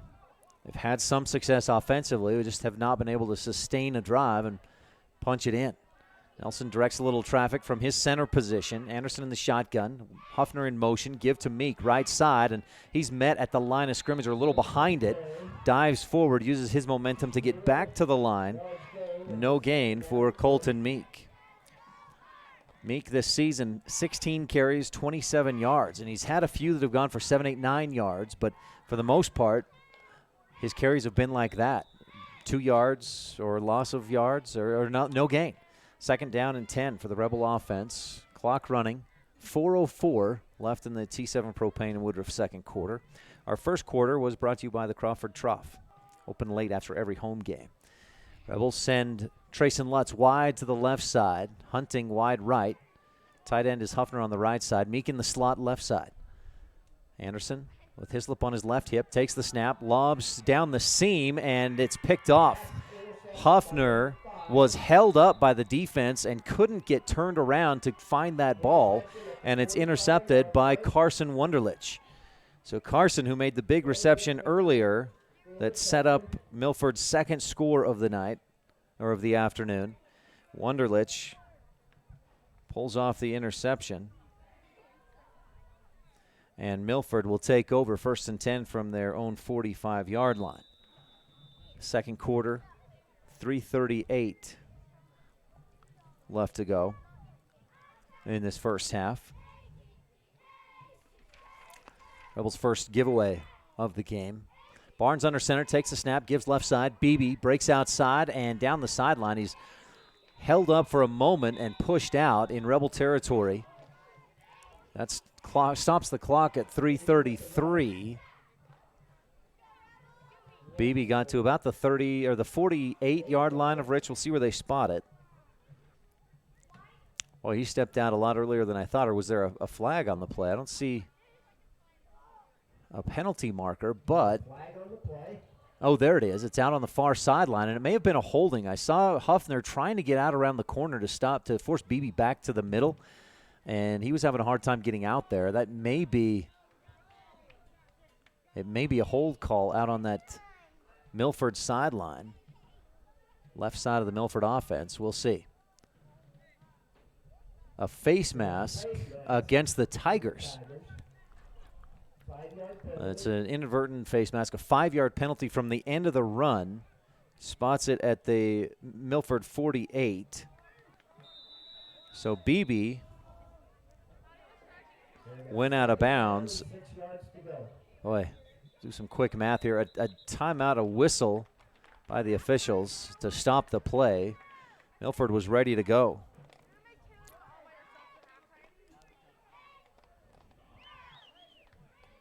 Beebe had gained 8 plays. So they'll repeat the down, first down.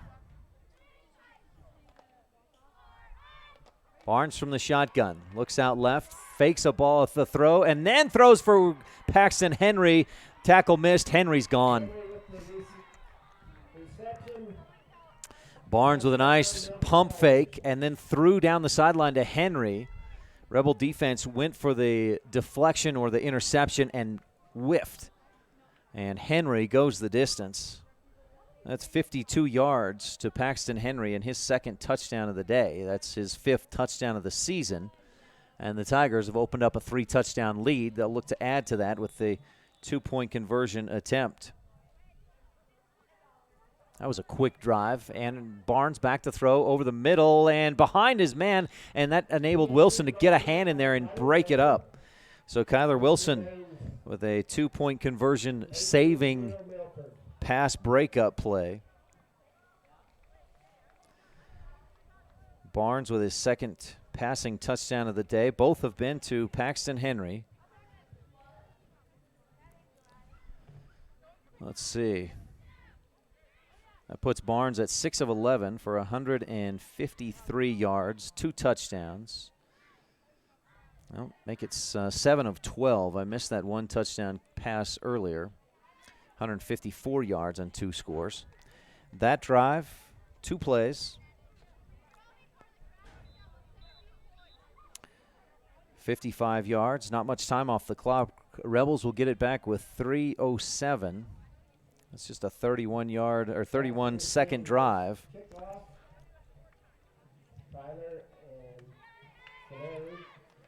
Trenarian Wilson back deep to return this kickoff by Paxton Henry. Doing it all today is Paxton Henry.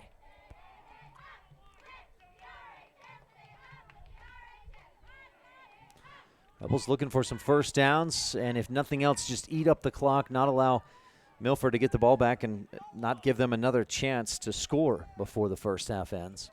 Ideally, the Rebels will take possession here and put some points on the board and cut into that 18-0 lead on the Stacey's Repair scoreboard. Henry, low line drive. Again, looking for Wilson. Bounces once, picks it up at the 18. Ahead to the 30, and sandwiched at about the 31, pushed back. And he goes down behind the 30-yard line. His forward progress should put it about the 31 or 32. They'll spot him at the 31.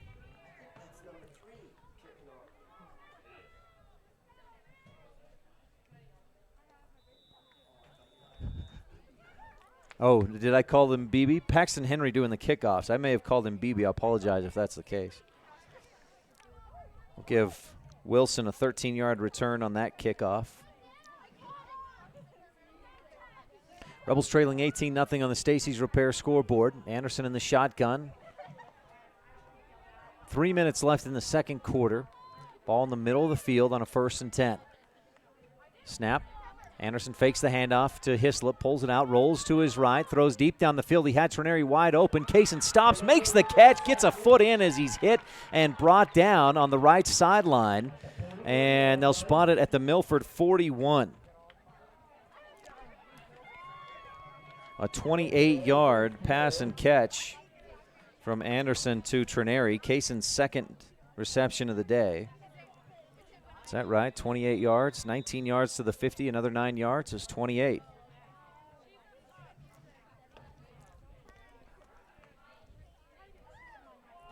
Anderson 7 of 13, 67 yards.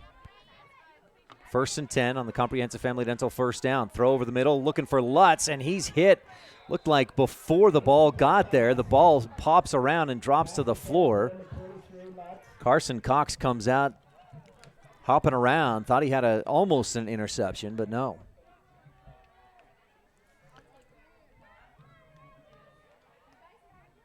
So 2nd down and 10 for the Rebel offense. Ball on the right hash. The Milford 41-yard line.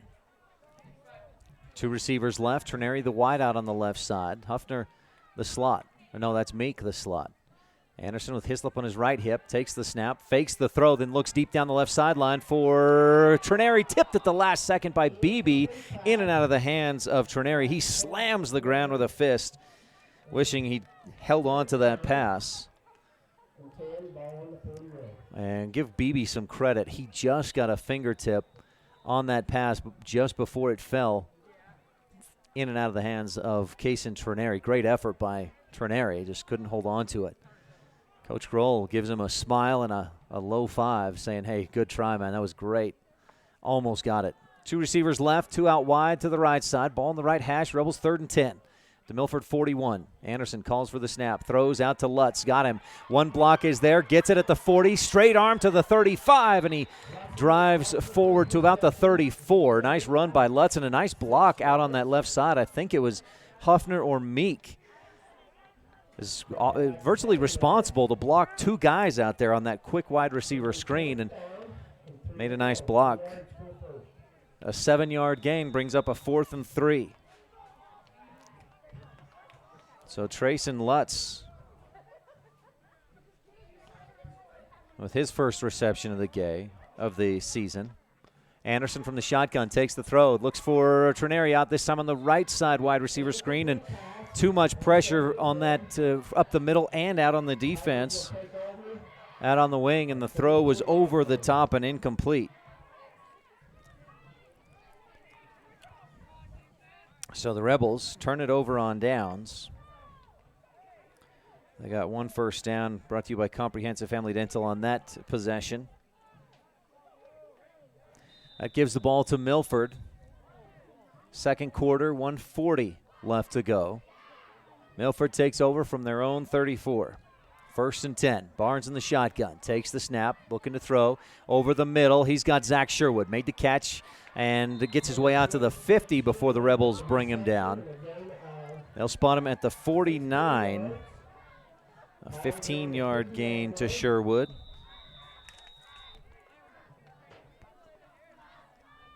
That's 2 receptions for 30 yards for Zach Sherwood. Barnes back to throw. Pressure comes. He's flushed out. Finds some room around the right side. Good blocking down that right sideline, and he steps out at about the Rebel 35.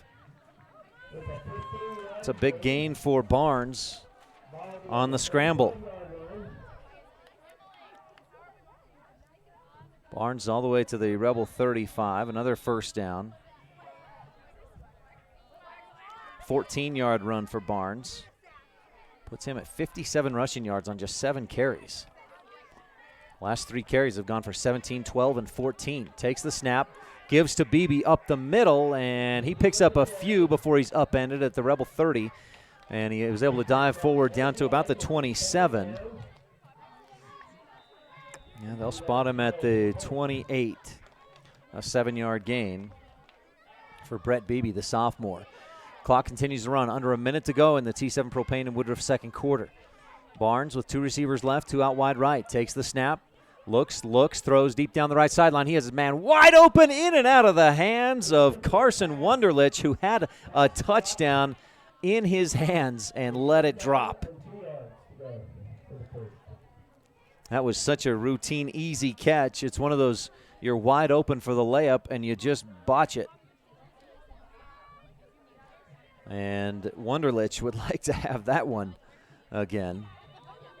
Brings up a 3rd down and 2 for the Milford offense. Somehow there was a breakdown in coverage that Wunderlich was wide open. Nobody even looking at him back there in the end zone. We'll see if Rich changes things up a little bit. Hayden Meek back there, this time as a free safety. Barnes fakes the handoff right side, keeps it himself. He's met right at the first down marker, the line to gain, and driven back, but I think he will move the chains. They got it just inside the 25. 36 seconds left in the first half, and Milford takes a timeout. So they get it to the 24. That was a 3.5-3 yard. No, the 25 is where they spot it. And they do call it a first down. Barnes needed, I think, about 2.5. He got 3 to move the chains. Rebels have 5 first downs in this first half. The Tigers with, 1, 2, 3 first downs on the drive. Puts them at 11 so far in the game. And Milford also with the 3 touchdowns, leading 18-0 on the Stacy's Repair scoreboard. Rob, let's do a little more on the fan cam. Brought to you by Bear Lake Realty. If you're looking for beachfront, room of the view, a secluded mountain retreat, whatever it might be in the Bear Lake area, visit bearlakerealty.com. Gary and Amber McKee in Garden City are the best. That's bearlakerealty.com. The Bear Lake Realty fan cam. The Tigers come out of the timeout pretty quickly. They're set up and ready to go. Rebels a little more slow to get out of that timeout. But they're set up for a first down and 10. Tigers with 35.7 seconds left in the first half.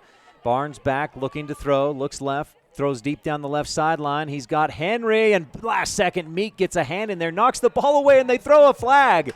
I didn't see any contact, but I'm a long ways away. That looked like good defense by Meek. He got the hand up, knocked it away. And again, I didn't see any contact, but I'm a long ways away to try and make that kind of comment. That'll be 15 yards and a first down for Milford. Well, half the distance to the goal. Glenn Smith out there talking, the defensive coordinator for Rich, putting his hands out. I'm sure he's saying, hey, he didn't touch him. There was no contact, and now another flag flies. Anderson, or Coach Smith is going to get, I think, a unsportsmanlike conduct called against him. And boy, again, I'd say I'll lead off. I'm a long ways to make this call, but you didn't see any contact on that play from Meek. And now the defense has to look back if there's contact. But if he doesn't make contact with that offensive player and just knocks the ball away, I don't think that should be a pass interference. Unsportsmanlike conduct as well against Rich. So the pass interference goes half the distance to the goal, which put it down about the 12.5. Unsportsmanlike will go another half the distance to the goal, I believe.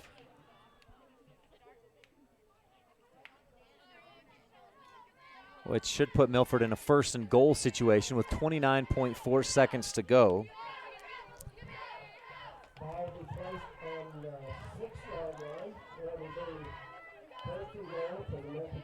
So the Tigers get all the way down to the Rebel 6 on those 2 penalties.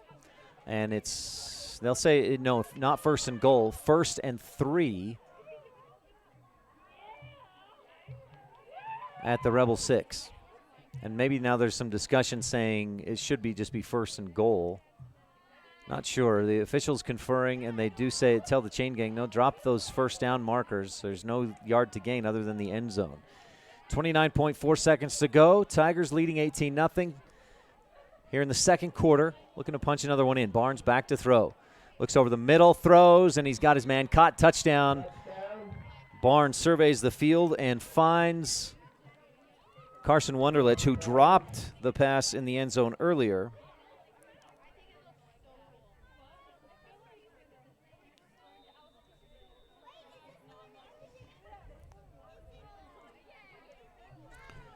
Barnes 9 of 15 as the Tigers line up to go for 2. From the pistol. Takes the snap, throws left, looking for the fade, and Zach Sherwood, who makes the catch, looked like he's out of the end zone. Yeah, it just tried to get his foot down, but didn't quite make it happen. 24-0 Tigers lead on the Stacy's Repair scoreboard. That last drive, 6 plays, 66 yards. 24.7 seconds left in the second quarter. So that was a minute and 16 seconds off the clock.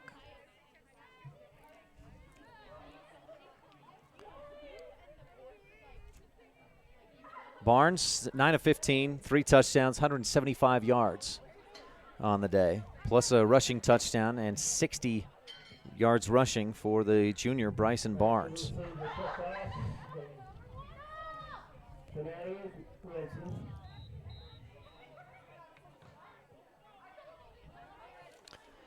Well, Milford has not struggled to move the ball at times. Rebel defense has slowed them down and forced them to punt 3 or 4 times, but not the last few times. They've cracked the code. Milford's last 3 possessions have resulted in touchdowns.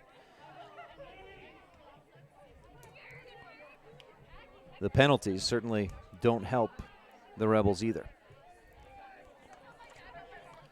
Rich getting set for the kickoff. Paxton Henry to boot this one away for the Tigers. It's off a good end-over-end kick. Trenary fields it at the 14. Up the right side, a lot of pressure coming, and he gets across the 25 before he's hit and brought down about the 28.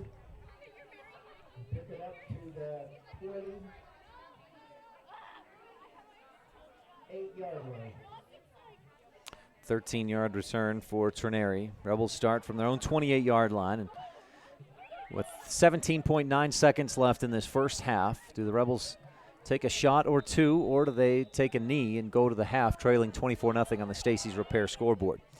Our halftime show will be brought to you by T-Bar S Body Shop of Evanston. Let T-Bar fix your car. Make sure to stay tuned for that. Have some first half highlights and a standout student brought to you by the town of Woodruff.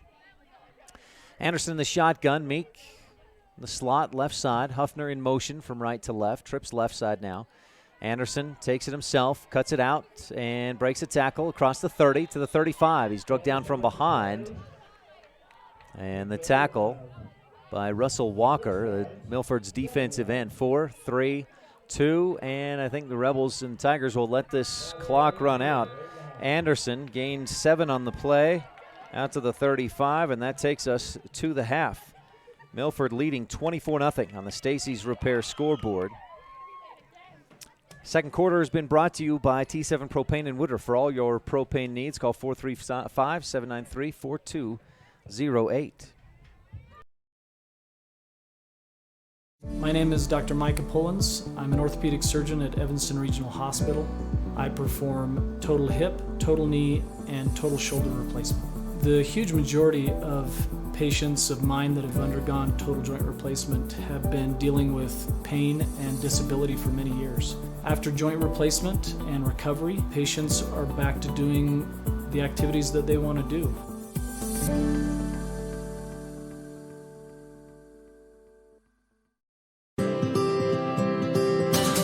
When you're buying and selling real estate, you want to work with an agent that knows the area and understands property values. You want to work with an agent that listens to what you're looking for and knows how to find it for you. And it's important to know all of your options. That's why it's smart to work with the best. Gary McKee and the agents at Bear Lake Realty in Garden City, Utah, helping folks buy and sell real estate for over 25 years. When you work with Bear Lake Realty, you're working with the best. Visit bearlakerealty.com today. According to the United States Census of 2010, the town of Randolph has a population of 464 people, and every one of us root for the Rich High Rebels. Who slams it home? Welcome to Randolph, Utah. We love being able to host the visiting teams, their coaches, their parents, and fans when Rich High has a home game. We love all of our visitors year-round and hope that you can take some time soon to come and visit us in our little slice of heaven, Randolph, Utah. What are 2 words that tell the world you had the best time ever? Epic recreation. That's right. Nothing else compares, and you do it all again. Epic Recreation rents equipment and cabins for your vacation fun at Bear Lake. Open year-round, Epic Recreation has everything you need. Boats, Sea-Doos, paddleboards, kayaks, UTVs, and more. When you want to have an epic vacation at Bear Lake, remember, Epic Recreation equals epic fun. Visit epicrecreation.net.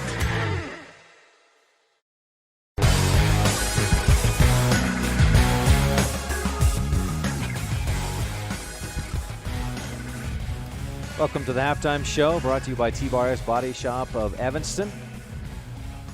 Rebels defensively, for the first quarter, pretty good, really pretty good. They forced Milford into several punts and allowed just 1 score. Second quarter, not so good. The Tigers scored 3 times and lead 24-0 at the half on the Stacy's Repair scoreboard. We've got your first half highlights brought to you by Rich County. We've got your standout student brought to you by the town of Woodruff, and we'll give you some stats for that first half as the Rebel drill team performs. Rebels trail in this one, 24-0 on the Stacy's Repair scoreboard. I think another good name for Matt Rex, the owner of T-Bar Body Shop in Evanston, would be the Anger Eraser. I came out to the parking lot to find a ding and scratch. I was so angry, I went to T-Bar Body Shop to get a quote and met Matt Rex. He said they would fix it, and he'd even talk to my insurance company. When I picked up my car, it looked great. No stress, no hassle. Matt's friendliness and quality service erased all my anger. When your car gets bunged up, don't get angry. Just let T-Bar fix your car.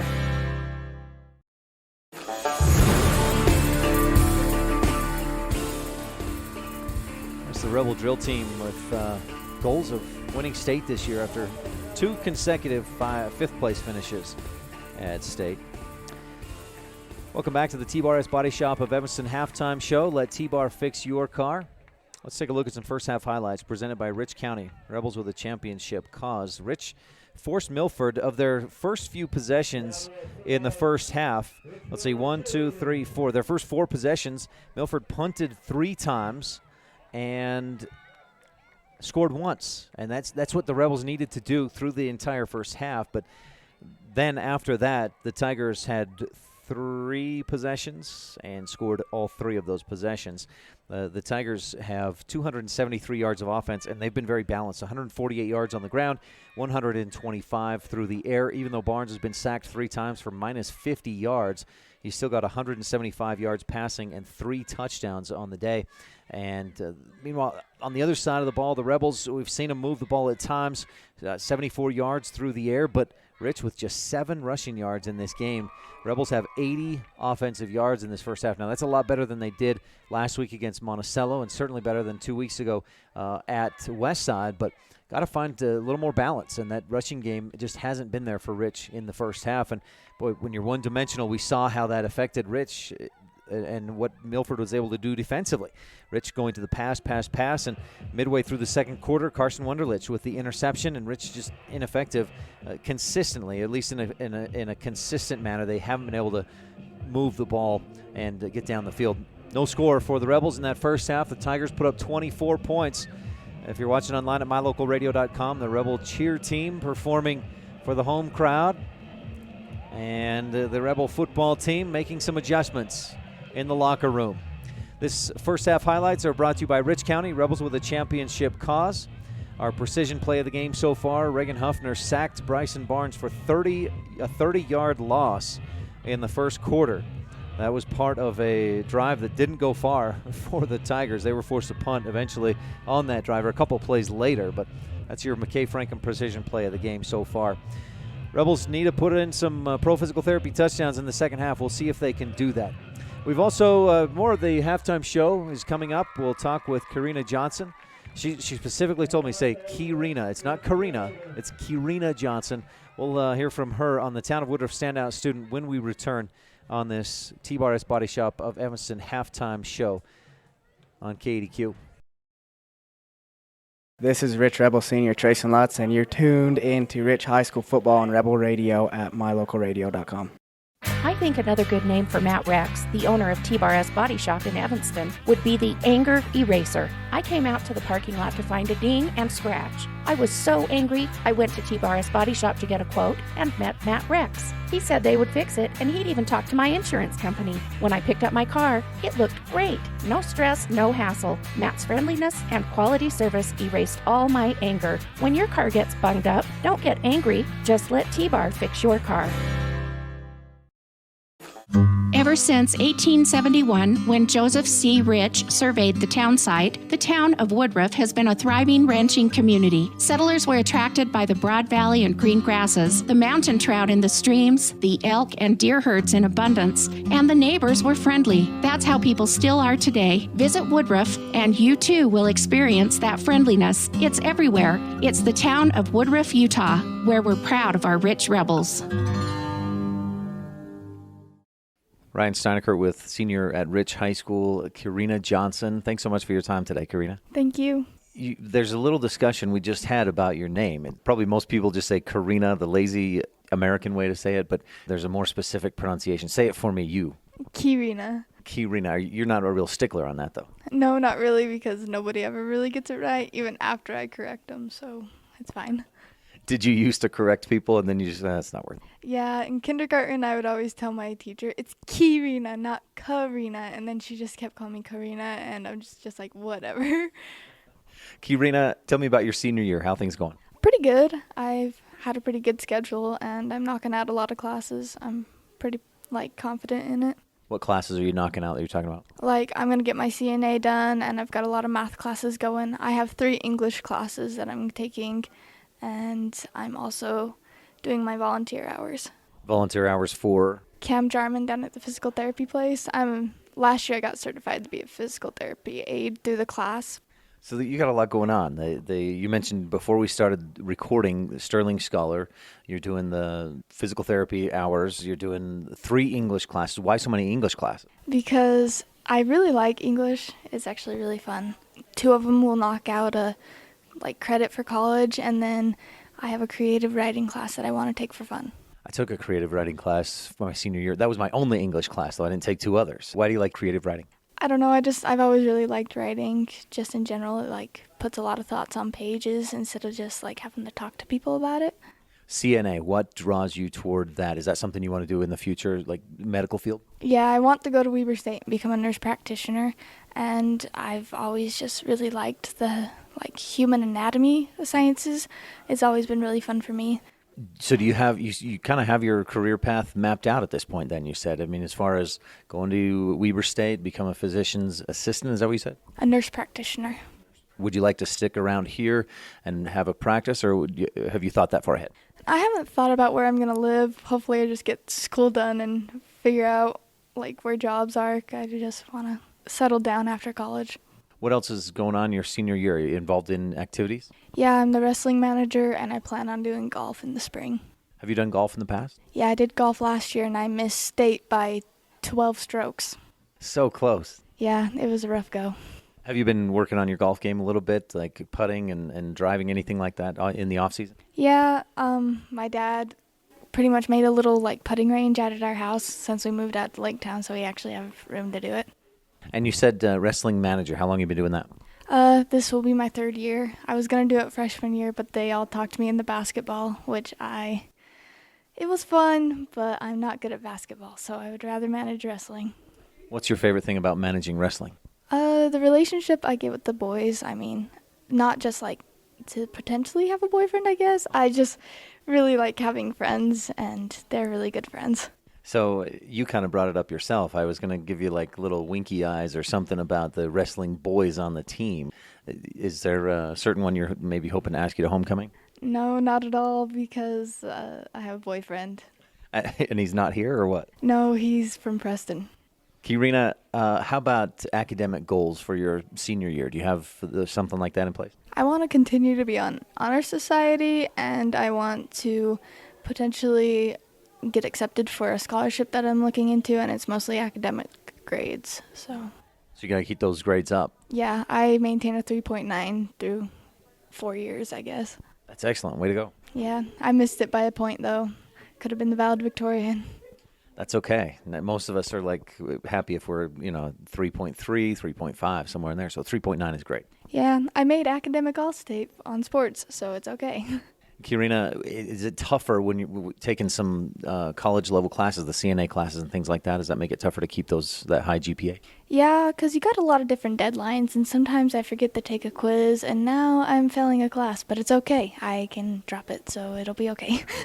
Any other activities? You mentioned honor roll. Do you do the musical? Yes, I do the musical. My sophomore year, I was Jan in Greece, and then my freshman and junior year, I was just back parts, and this year I'm hoping I get a lead. I've heard that might be Newsies this year. Is that in stone, or are they still kind of thinking about what show to do? No, he didn't set that one in stone. He last told me that it would be Footloose, but he's still looking into it. I really hope he does Footloose. That is one of my favorite movies. Anything else we should touch on or know about Kirina Johnson? Not really. I'm really not that interesting. It's plenty interesting. We've heard a lot of interesting things. Let me ask one more question then. What's your favorite thing about being a Rich Rebel? The academic, potential I have, I guess, is I can actually get college classes out of the way, and I can graduate with a CNA, so I can go out and get a job during college, and I can get stuff done. It's just fun. Kirina Johnson, senior at Rich High School, thanks so much for your time. Good luck with all your 3 English classes, math, everything else, and becoming a nurse practitioner. I got it right this time. Good luck. Thank you. Thanks, Kirina. Our standout student has been brought to you by the town of Woodruff. Mayor Scott Sabey, council members Millie Bradshaw, Raymond Franson, Kent Stewart, and Jason Peterson with Secretary Lisa Bell. Rebels back out of the locker room. Tigers are out as well, warming up, getting ready to go for the third quarter. 24-0, Tigers with the lead at the half. Brought to you by T-Bar Body Shop of Evanston. This is Rich Rebel Senior Reagan Huffner with live coverage of Rich High School gridiron action on the Wildlife and MyLocalRadio.com. Most of our limits we have in life come from the walls in our own mind. The town council and citizens of Laketown, Utah celebrate all students and staff in the Rich School District. Learning and education will help make that wall in your mind shorter, so it is easier to jump over. We encourage every student to reach their full potential through hard work, continued education, and focus.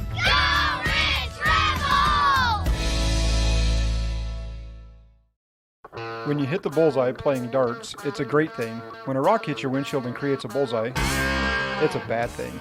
A small bullseye in your windshield can grow into a monster crack that covers the whole window.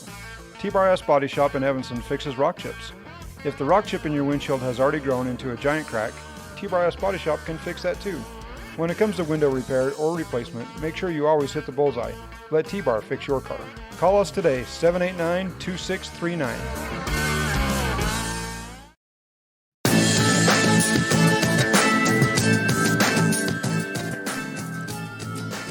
Welcome back. We're just about set to start the third quarter of action.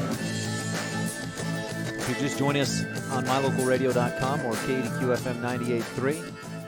Rebels got a good start. They forced Milford into a 3-and-out on their first offensive possession. Rebels got a couple of first downs on their first drive, but then were forced into a punt at the Milford 39, and that's when Milford got things going. 9 plays, 90 yards. They started at their own 10 and marched down the field. put them up 6-0. Failed on the two-point conversion. They've not converted an extra point attempt. They've gone for 2 all 4 times they've scored. The Rebel defense did a great job in the first quarter. And if you look at Bryson Barnes' first half numbers, through the air pretty good. 9 of 15, 175 yards, 3 touchdowns. He's been sacked 3 times for 50 yards. And boy, if you said to me before the game that's going to happen, I'd take it. But not the 3 touchdowns, obviously. Rebels have been sacked just once. Jared Anderson, a loss of 1. But the Tigers got things going offensively in the second quarter. They had 3 possessions in that quarter, and they scored all 3 times they had it. Once Barnes found Paxton Henry for a 1-yard score. Then he found Henry for a 52-yard touchdown. And just before the end of the half, Barnes found Carson Wunderlich for a 6-yard touchdown catch. And so it's Henry with 2 touchdown receptions, Wunderlich with 1, Barnes with a rushing touchdown, and the Tigers lead 7-0 on the Stacey's Repair scoreboard. In action tonight in the other 1A teams, Kanab Cowboys, here's a big one, at Duchesne tonight at 7 o'clock. Monticello is at Altamont, and the Parowan Rams are at Layton Christian this afternoon. That one probably at about the same point of the game as this one is at. So all these teams, the 8 1A teams really facing off against each other today. And right now it's Milford leading the Rebels at the half, 24-0. Our halftime show has been brought to you by T-Bar S Body Shop of Evanston. Let T-Bar fix your car. They can do glass work too. Fix glass chips and cracks. Henry with a low line drive. It gets past Kyler Wilson. Took a low skip into the end zone for the touchback. Wilson lucky he didn't touch that one. It would have been a live football. So Rich will take over 1st and 10, from their own 20-yard line. Anderson in the first half, 8 of 17, 74 yards, 1 interception. And Rich just 7 rushing yards in that first half. Rebels have got to find a way to move the football on the ground, find some balance offensively. 2 receivers wide to the right, 2 out wide left. 2 guys in the backfield with Anderson in the shotgun. Snap and give to Hislop left side, not going anywhere. Got back to the line of scrimmage, and that was it. He was sandwiched as soon as he took the handoff. Hislop with 2 carries for -3 yards so far in this game. Rebels trail again just underway in the third quarter. It's 24-0. Milford on the Stacey's Repair scoreboard. Our third quarter is brought to you by the town of Randolph. Good luck from Mayor Lynn Weston, board members Sim Bell, Brian Wires, Larry Kennedy, Melanie Lim, and Clerk Lanapiert. Rich breaks the huddle. Trineri wide to the right side. Trips on that right side with Huffner and Meek out there as well. Hunting alone on the left, split out left side. Anderson from the shotgun on 2nd and 10. Gives up the middle. Hislop, no. Anderson kept it himself. Pressure comes. He was looking for somewhere to go with it. Had nowhere to go, and he's dropped back at the 11. Kept it himself and had a little bit of room to at least get away from the pressure. Forward progress, they'll spot it at the 13-yard line. A loss of 7. Anderson has been brought down twice in the backfield, -8 yards. Rebels facing a 3rd down and 17 from their own 13. 2 backs in the backfield. They'll probably stay in and block. Jared takes the snap, lobs deep down the right sideline, looking for Huffner. He tries to come back to it. A lot of hand fighting between him and Paxton Henry, and the ball falls to the ground incomplete. 4th down for Rich. 4th down from the 13.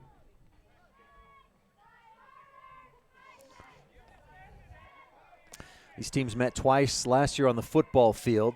Milford won 21-7 in the regular season, 28-7 in the first round of the playoffs. They met again in consolation play at the state basketball tournament, and the Rebels won by 28 or 30 points in that game. Final game of the season for both teams. Huffaker gets off a nice line drive, fielded by Wunderlich, running to his right, or that's Paxton Henry rather, to the 45. A block in the back as Wilson got knocked down, and Henry brought down at the Rebel 26. It was a good return, about 22 yards, but boy, Wilson is slow to get up. He got popped in the back, and he's in pain. Another flag down at where the tackle was made as well. the Rebel 27-yard line. Wilson was hit in the back and went down at about the 38. And Kyler says, I need a break. Make sure he's okay. A block in the back on the return team. Rebels will decline that one. Personal foul. Personal foul on the Tigers. Helmet-to-helmet contact. So the helmet-to-helmet has to be the one that took place back at the Rebel 43-yard line. Or the 39-yard line. 15 yards from there puts Milford at their own 47. Third quarter, 10:28 left to go. Barnes turns, gives to Beebe up the middle. Nice little hole, but it's closed in a hurry. And a strong tackle by the Rebel defense. Beebe gains about 3 to the 50. Second down and 7. 3-yard gain for Beebe. 11 carries, 63 yards. He averaged, coming into the game, had 120 yards on just 12 carries. 10 yards per carry was 3 touchdowns. He's at 11 for 63, so that's about a little under 6 yards per carry in this game. Second down and 7. Barnes drops back, plenty of protection, throws to his right and misfires, looking for Henry on the sideline. And thrown a little too far out to the teammates on the sideline. Barnes 9 of 16, 175 yards and 3 touchdowns in that first half.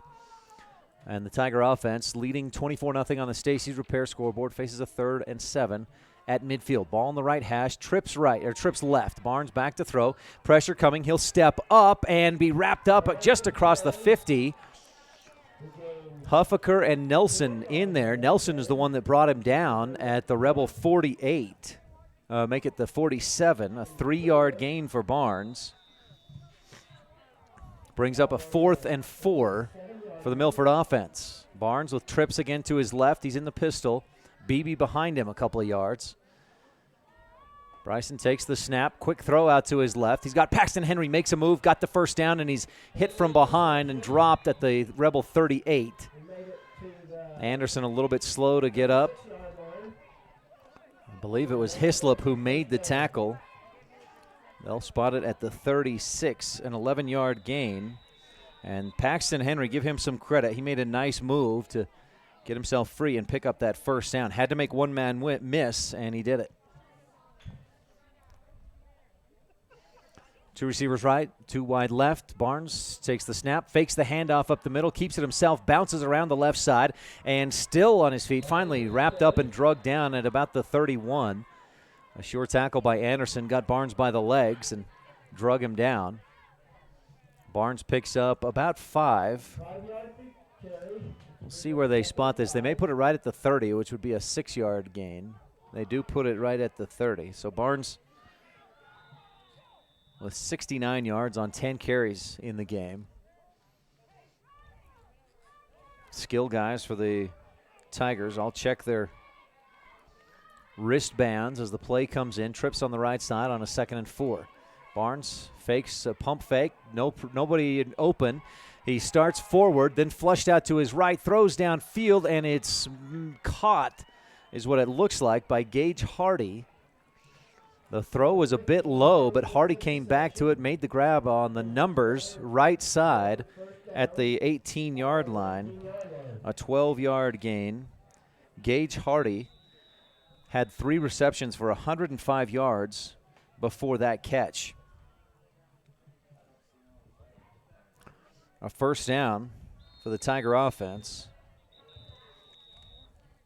And a timeout on the field. Rebels are getting some pressure on Barnes, but he's using his feet well to move, use his feet, and extend the play, find an open man. 1st and 10 Tigers. We'll take a quick timeout. 7:55 left in the third on the Wildlife and mylocalradio.com. According to the United States Census of 2010, the town of Randolph has a population of 464 people, and every one of us root for the Rich High Rebels. who slams it home. Welcome to Randolph, Utah. We love being able to host the visiting teams, their coaches, their parents, and fans when Rich High has a home game. We love all of our visitors year-round and hope that you can take some time soon to come and visit us in our little slice of heaven, Randolph, Utah.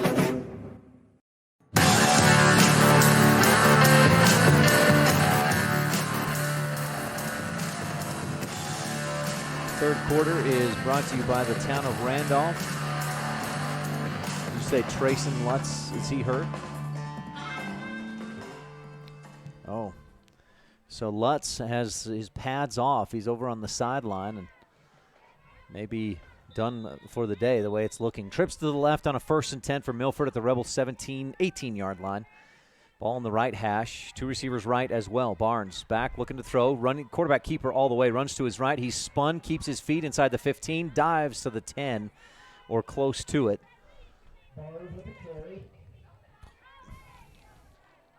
Looks like they'll spot him at about the 13.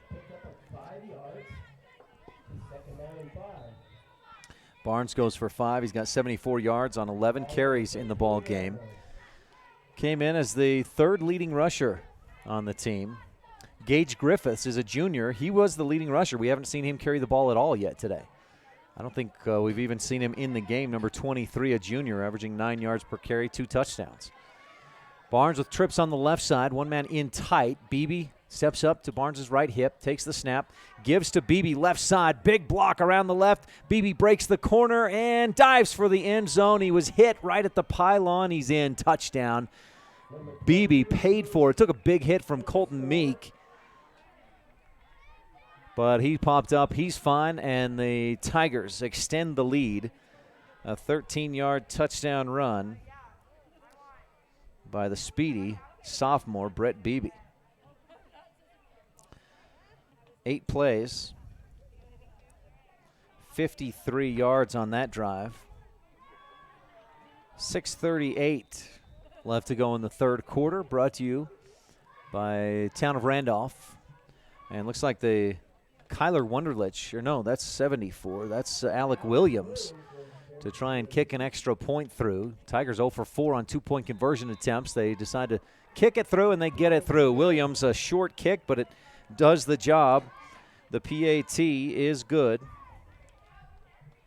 And the Tigers lead 31-0 on the Stacy's Repair scoreboard.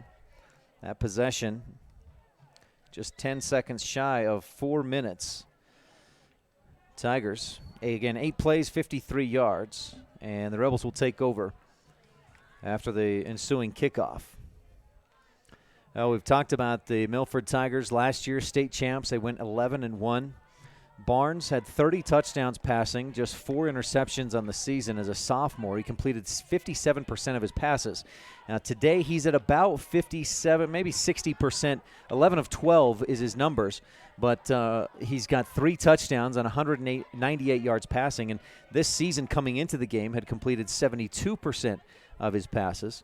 Add the 3 touchdowns, he's at 14 TDs, 1 interception, plus another 74 rushing yards and touchdown, puts him at 4 touchdowns for the season rushing. He's accounted already for 18 touchdowns this season, throwing and running. 31-0. Tigers lead on the Stacy's Repair scoreboard. Rebels looking to answer, needing a pro physical therapy touchdown with this possession.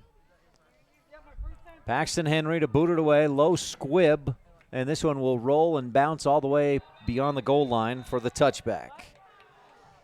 Henry, he's got a strong leg. He hasn't quite figured out how to harness it and get that thing up in the air, but boy, that kick just as effective as it skipped its way through the Rebel return team all the way into the end zone. So 1st and 10 for the Rebels, 6:38 left to go, third quarter. Rich on their own 20-yard line. Rebel volleyball team in action tonight at ICS. That's an interesting region matchup. The Lions last week swept Tabiona. Rebels beat Manila in 4 out at Manila last Saturday. So Rich and ICS meeting tonight in Salt Lake City, down in Draper. Intermountain Christian School. Anderson in the shotgun, 2 receivers left, 2 out wide right. Jared takes the snap, setting up the screen. He's got Trineri, makes the catch, 20, breaks it, or makes a man miss to the 25, cuts upfield near the 30, and he's brought down hard from behind. Alec Williams made the tackle, and then, boy, he stood up and kind of stood over Trineri. I wonder if this is a taunting. Oh, roughing the passer. Back, Anderson was hit, and now that I look at him, he's got his hands on his knees. He was hit hard.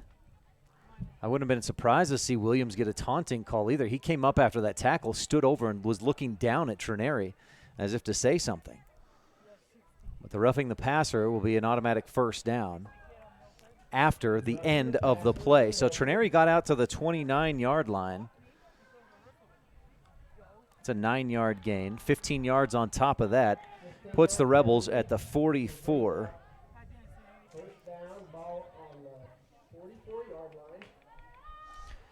That's 40 yards and 4 penalties against the Tigers. It was a nice screen play to Trineri. Rebels set up on a 1st and 10. Fake the handoff right, go left. Hislop met at the line of scrimmage, and that's where he'll be brought down.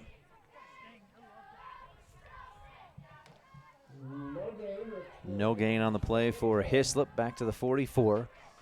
2nd and 10. Hislop, that's just his 3rd carry of the day. Again, -3. He went for a loss of 3, and then his last 2 carries, 0 and 0 yards. Rebels with only 7 rushing yards in this ball game so far.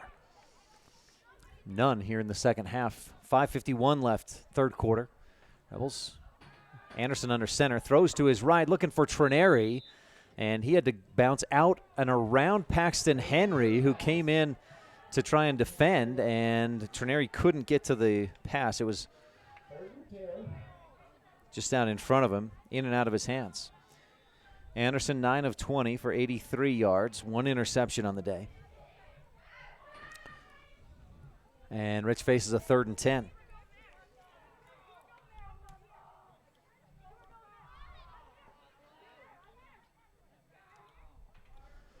Ball on the left hash. Rebels at their own 44-yard line. 2 receivers wide right, 2 wide left. Milford showing some pressure up the middle, and they come heavy. Anderson tries to step up away from it, but can't. He's sandwiched and brought down back at the 35. And boy, Milford was showing their 2 linebackers blitzing, and they brought 7 guys on a 3rd and 10, and Rich just couldn't get rid of it soon enough. So back to the 36-yard line, a loss of 8. And Rich is forced into a punting situation. Milford with a shoe that needs tied for Paxton Henry. He gets that taken care of. Or no, that's not Henry. That's maybe Jackson Neto? No. That's Gage Griffiths. Good snap. Huffaker gets off a low line drive. Wobbly kick. Beebe picks it up at the 26. Runs to his left. Looking to switch fields. Nothing there. Good containment from the defender coming from the inside. And I think that's Jaden Nelson. He forced Beebe to go back to his sideline, and that's where Colton Hislop was waiting. Great job by Nelson and Hislop to contain Beebe for a short return. So the Rebels with 1 first down on that drive brings their total to just 6 comprehensive first downs, comprehensive family dental first downs in the game. 4:58 left to go. Milford starts 1st and 10 from their own 41.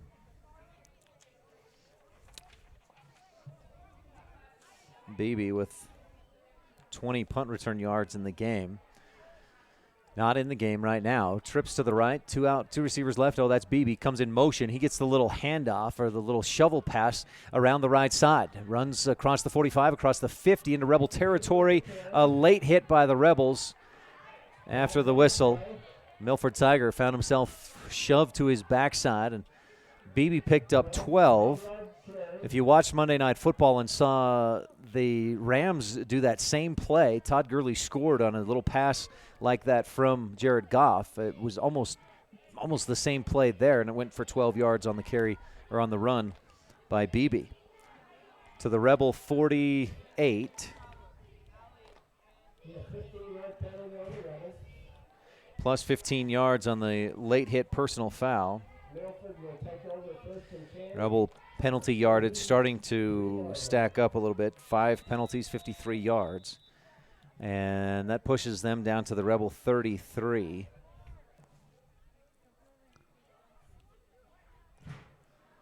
Beebe again in motion.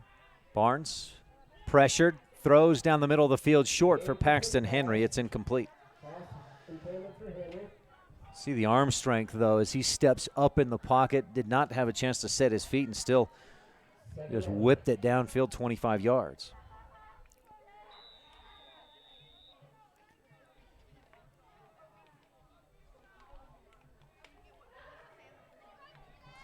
Barnes with 210 passing yards on 12 of 20. Second down and 10, ball on the right hash, trips left. Beebe takes the handoff, and he's held up. Nowhere to go. Stopped at the line of scrimmage. Slicing into the backfield was that Kason Trineri got back in there and wrapped up Beebe. Didn't allow him to go anywhere. Maybe, no, he just got back to the line of scrimmage, and that's it. So Beebe, 63 yards on 12 carries. Third down and 10, ball on the right hash. Milford leading 31-0, 4 minutes left in the Town of Randolph third quarter. Beebe runs out to his right side, a flag flies. The illegal shift will be the call, and that'll make it a little bit tougher for Milford. They'll call it an illegal procedure is what they call it. Milford with 5 penalties for 45 yards. Back to the Rebel 38 for a 3rd and 15. Rich will rush 4 is what it looks like unless they bring extra heat from the linebacking position. Barnes in the shotgun. Rebels drop back into coverage. Barnes throws deep over the middle, and he's got Paxton Henry at the 10.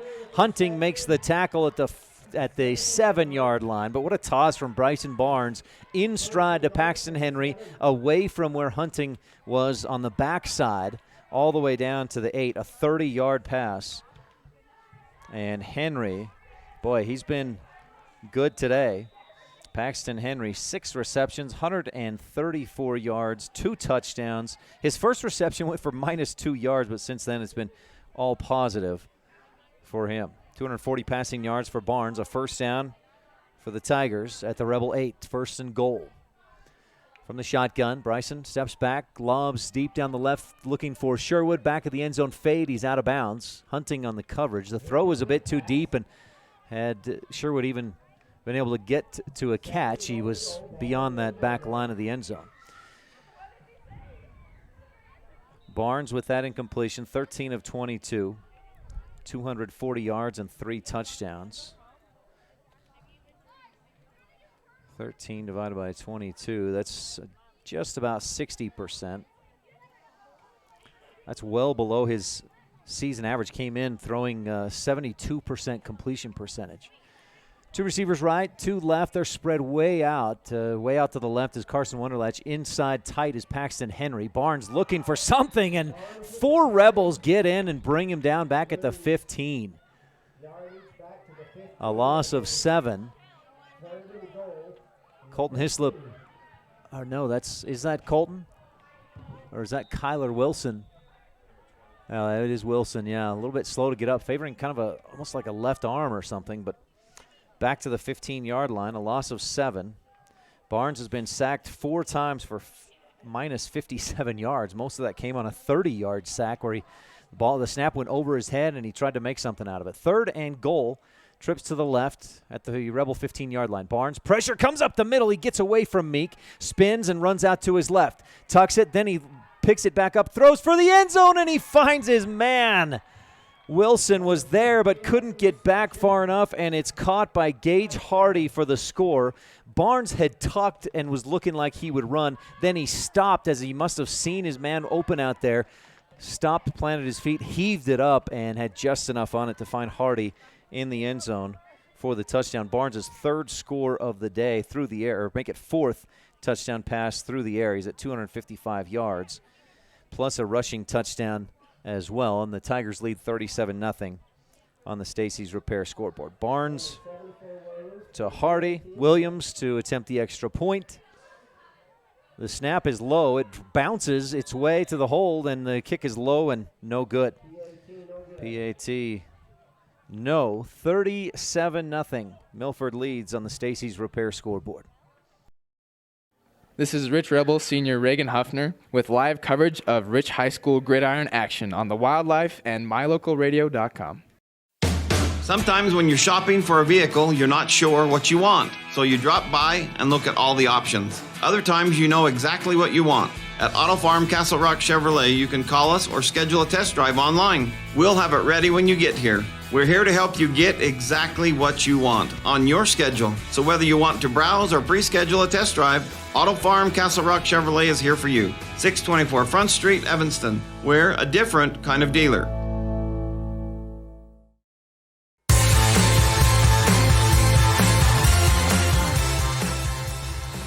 Gage Hardy has 4 receptions this season. Nope, 5. He has 5 receptions. 4 of those are touchdowns. He had 3 receptions coming into the game for 3 touchdowns. Has 2 receptions in this game, 27 yards and a score. Bryson Barnes, boy, 14 of 23, 255 yards, 4 touchdowns, no picks, plus 74 yards on the ground and a score. Tigers with the 37-0 lead on the Stacy's Repair scoreboard. 2:21 left. The town of Randolph third. Wilson comes over in front of Trineri, fields it. It drops to the ground at the 15, picks it back up, tries to bounce it out at the 20, and he's brought down. A short return for the Rebels, and Rich will have poor field position inside their own 20 to start this drive.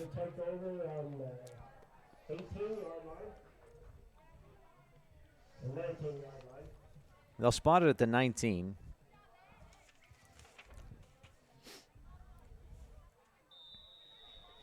Give Wilson 5 yards on that kick return. Rebels on the right hash, 1st and 10. Looking for some offense. 2 receivers right, 1 wide left, 2 in the backfield on either side of Jared Anderson in the shotgun. Calls for it, takes it, fakes, then throws it high down the right side, and Huffner rips that thing away from what would have been an interception by Paxton Henry. He had it in his hands, and Huffner just said, no, we're not doing that again. So it falls to the ground, incomplete.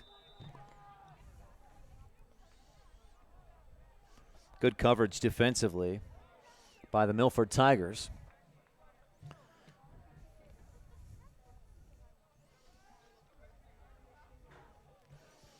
Kyler Jackson and Landon Hunting bring the play in for Rich. Trayson Lutz still down on the sideline. Pads off, helmet off. He's relaxing in the sunshine, working on his tan a little bit. That left foot is up with some ice on it. He's hurt a little bit. Huffner in motion. And a flag whistles, blow it dead. Flag flies offsides on the Tigers. A dead ball. That's not usually a dead ball foul, isn't it? Usually that's like a free play for the offense, but instead they blow it dead, and the Rebels will get a free 5 yards. Second down and 5. To the 24-yard line, a 2nd and 5. Rich trails 37-0 here in the third quarter, brought to you by the town of Randolph. Invite you to stay tuned. We'll have a Epic Recreation post-game show, including Jimmy John's Freaky Fast recap. That's coming up at the end of the game. Touch on what's coming up in the next week or so for Rich County sports and activities. Same formation, 2 receivers right, 1 wide out to the left. Anderson takes the snap, give to Meek, reverse. Huffner looking to throw. He's covered, or doesn't have anybody open, so he moves a little bit to buy some time, then throws looking for Anderson, but he was guarded, covered well downfield. Huffner threw it high, and Anderson couldn't come down with the pass, so it falls incomplete, and the Rebels face a 3rd and 5. Coach Grohl reaching into the bag of tricks, but Milford not fooled on the play. And the pressure in the backfield really broke things up. Clock running for a mercy, 35 points, the mercy rule. Milford leading 37-0 on the Stacy's Repair scoreboard. We're coming to the end of the third quarter, and Rich, I don't think, is going to get off another play before the end of this third quarter. Brought to you by the town of Randolph. Good luck, Rebels, from the mayor, Lynn Weston, board member Sim Bell, Brian Wires, Larry Kennedy, Melanie Lim, and clerk Lana Peart. We'll be back with the fourth quarter on the Wildlife and MyLocalRadio.com. At beautiful Bear Lake, skiing, snowmobiling, sailing, and swimming are just some of the fun activities offered to recreationists. The Greater Bear Lake Valley offers prime hunting and fishing areas, whether it's trout fishing in the streams or ice fishing for Cisco on the lake, hunting deer or seeking elk along the high mountain ridges. The scenic corner of Utah and Idaho offers outdoor recreation and historical interests away from crowds and high prices. Visit bearlake.org for more information.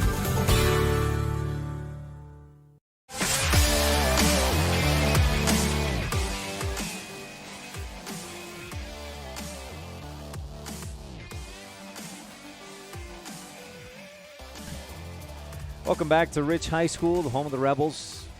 Rich with 6 football state championships, 94, 95, 96, 02, 09, and 2014. But Rich 0-3 to start this 2018 campaign. Under new head coach Justin Grohl, they changed the offense, and there's some exciting things that can happen, but just haven't found that consistency yet, and they're trailing Milford 37-0 on the Stacey's Repair scoreboard. Start of the fourth quarter, brought to you by Bear Lake Realty, Gary and Amber McKee in Garden City. Rebels from their own 24-yard line face a 3rd and 5, ball on the right hash, 2 receivers right, 1 wide left, tight end on the left side as well. Huffner in motion. Anderson takes the snap, rolling to his left, looking to run. Good blocking, strings it out, dives upfield, gets out to the 29. Ball squirts out and rolls out of bounds. Clock will continue to run on the mercy rule, but looks like they say they'll spot it at the 30. Rebels needed the 29 to move the chains. Anderson got just out to the 30-yard line, a 6-yard gain. Jared's just 3rd carry of the ball game. He'd gone 38 carries, 191 yards coming into this game. So that was about 12 or 13 yards per carry before this game. That's just his 3rd of the ball game. 2 receivers right, 2 out left. Anderson from the shotgun, steps back, looking to throw tons of pressure, and he is hit hard. Boy, they came at him from both sides, and then right up the gut, big Ike Keller laid the wood. A Tiger is hurt, and it might be Keller. He came in and went helmet to helmet with Anderson. I really don't believe he was trying. He came in pretty high rather than lowering the helmet, but boy, he's in some pain. We've got an injury, and it's not his head, is it?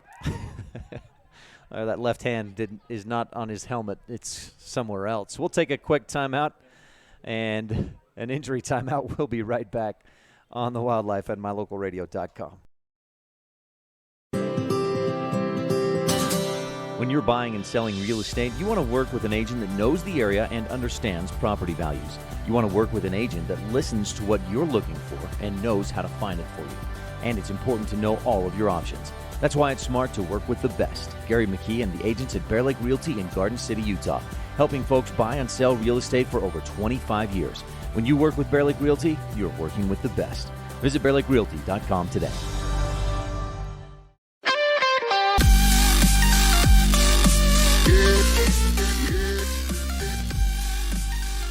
Well, the Rebels got a first down just a little bit ago. So it is 2nd down and 17, a loss of 7 on that sack. Anderson calls for it, steps back. Again, pressure coming, looking like they wanted to set up the screen. Jared throws low, and boy, he's hit and leveled to the ground again, intended for Hislop, but the pass low. The defensive penetration got into the backfield quicker than the play was able to get set up. Anderson, 9 of 22, 83 yards in the game with an interception, and Jared comes out of the game to the sideline. That'll put Trineri in at quarterback for a 3rd down and 17. Rebels on their own 23-yard line, left hash. Trineri takes the snap, runs to his right, bottled there, goes back to his left, breaks a tackle, bounces outside, one man to get past. He couldn't get to him or get past him. It was a nice open field tackle. out on the right side by Gage Hardy. If Trenary gets past him, he might go for a first down or more. Instead, back to the 29, a 6-yard gain for Trenary on the run.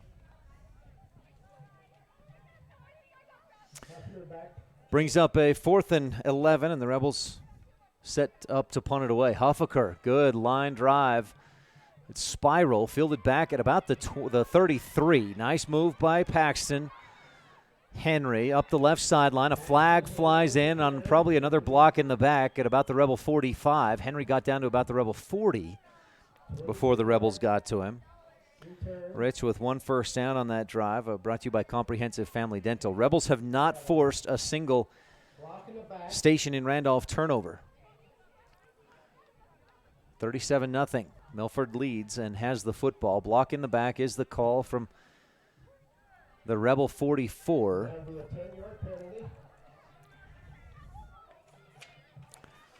So that'll put Milford back at their own 45. 4th quarter. 9:37 left to go.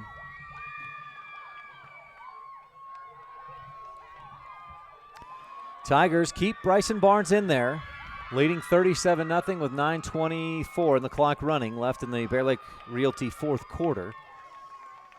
They're going to take their time here and run the clock down. Everybody looks at their wristbands again and then sets up at the line of scrimmage. 2 receivers wide right. Barnes says, guys, let's go, and it's a delay of game.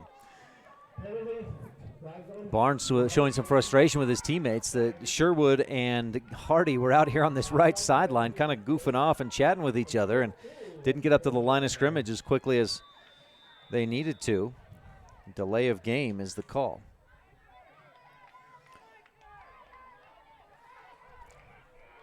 Tigers back quickly up to the line of scrimmage, ready to go. Barnes takes the snap, turns, gives to Griffiths right side. He's tripped up, dives forward, back to the original line of scrimmage at the 45.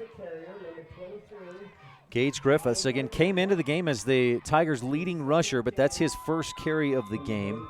He's averaging 9.1 yards per carry, has 2 touchdowns this season on 206 yards carried this season.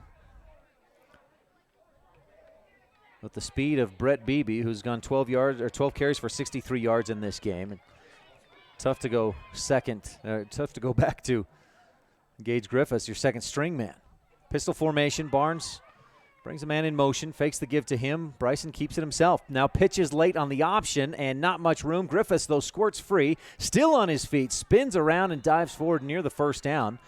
Trayson Lutz has pads back on, helmet back on, putting his gloves back on as he heads back out onto the field.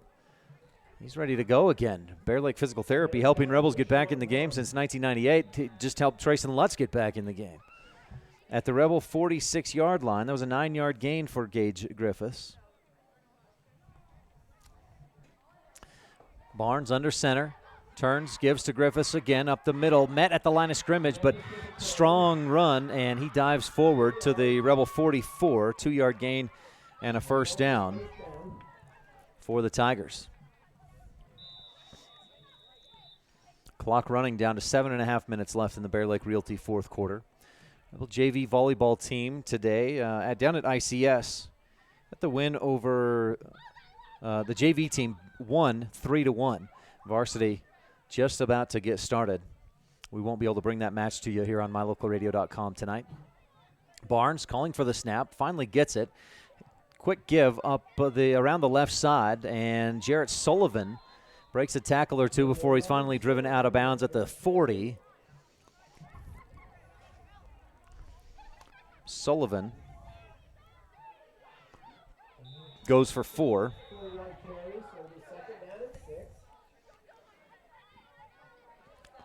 Inside the 40 to the 39-yard line. Griffiths behind Barnes, under center, takes the snap, turns and gives to Gage. Right side, not much room, and a strong tackle by Stetson Huffaker. Boy, after seeing that, wrestling coach Cooper Cornea might want to recruit Huffaker to wrestle. It was like a 2-leg takedown and a short gain for Griffiths to the 37-yard line. 3rd down and 4 for the Tiger offense. 2 receivers wide left, 2 wide right, 6:20 left to go in the 4th. Barnes from the shotgun, fakes the throw, flushed out left, still keeps his eyes downfield, throws, and a man on his knees makes the catch left sideline, just inside the 30. Gage Hardy on the catch to the 29. The Tigers move the chains.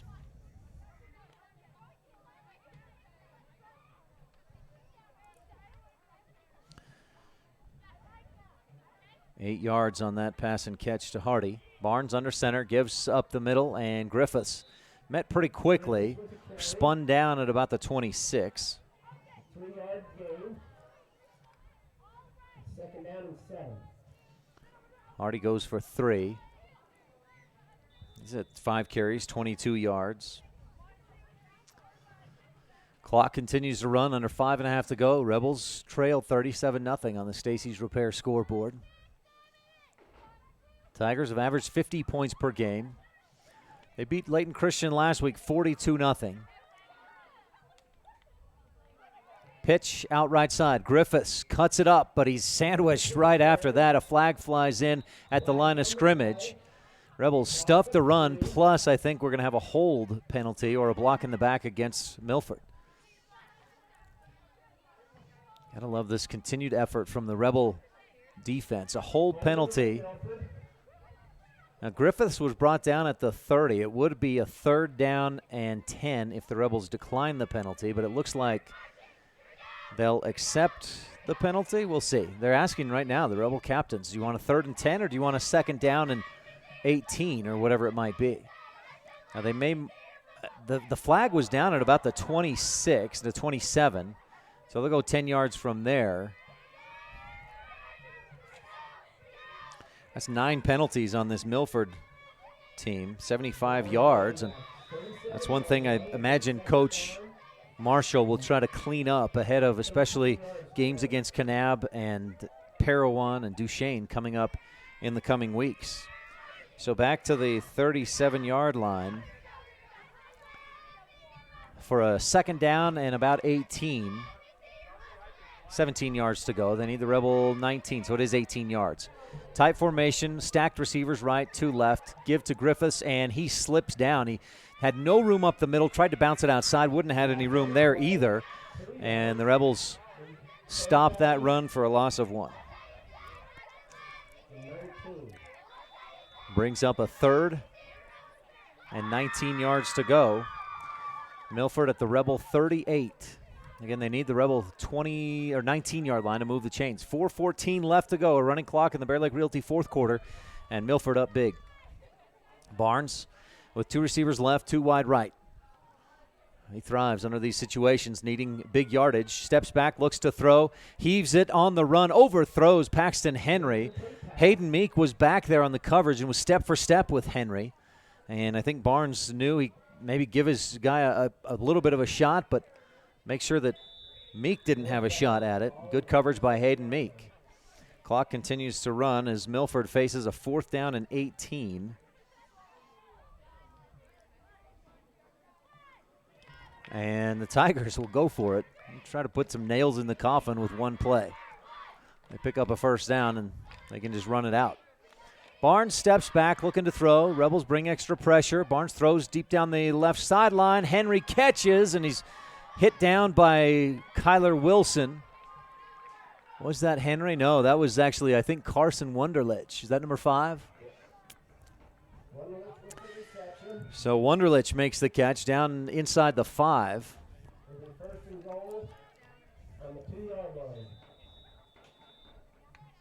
A 36-yard catch by Carson Wunderlich. He's already got a touchdown, and that's 88 yards receiving for Carson on the day. Barnes under center. 3 minutes, 4 seconds to go. Bryson takes the snap, gives left side. Gage Griffiths met immediately, and he doesn't get much. Maybe back to the line of scrimmage. Good pressure by the Rebel defense. James McKinnon in there on the tackle. Griffiths goes nowhere. He's got 7 carries, 21 yards. Again, a 2nd and goal at the Rebel 2. Tigers taking their time. We've seen some hurry up. Well, it's been no huddle all day for the Tiger offense. They all look to the sideline, then check their wristbands, then line up on the line of scrimmage. Under 2.5 to go. Barnes, long count, takes the snap, fakes a pitch, then gives to Griffiths, left side, and he is wrapped up and pushed down, drives forward to about the 1. A short gain for Griffiths, brings up a 3rd and goal at about the 1.5-yard line. Clock continues to run, under 2 minutes to go. Milford improving to 4-0 on this young season. Rebels will drop to 0-4 ahead of next week's game at Parowan. Barnes keeps it himself off the left side, and he is driven back. What a stop by the Rebel defense. They got off their block and pushed him back. I think it was Reagan Huffner who made the initial hit. Then Hayden Meek, and is that Landon Hunting in there as well? Rebels drive Barnes back. You know, forward progress, they'll probably spot it at the 2. Or do they put it back clear on the 3-yard line?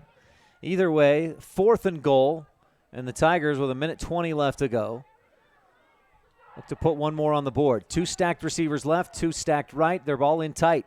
Barnes takes the snap, throws out to his right, and he gets the throw over the outstretched hands of the Rebels' number 80, who I don't have on a roster. We'll have to get an updated roster from Rich High School as the throw went out to the right side. Barnes with another touchdown pass. And I didn't see who caught that, guys. Did you see?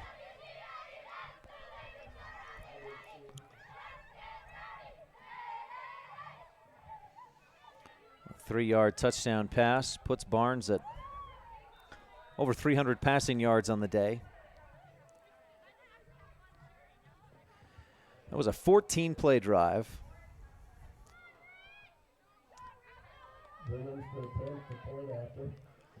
Point after attempt for Williams.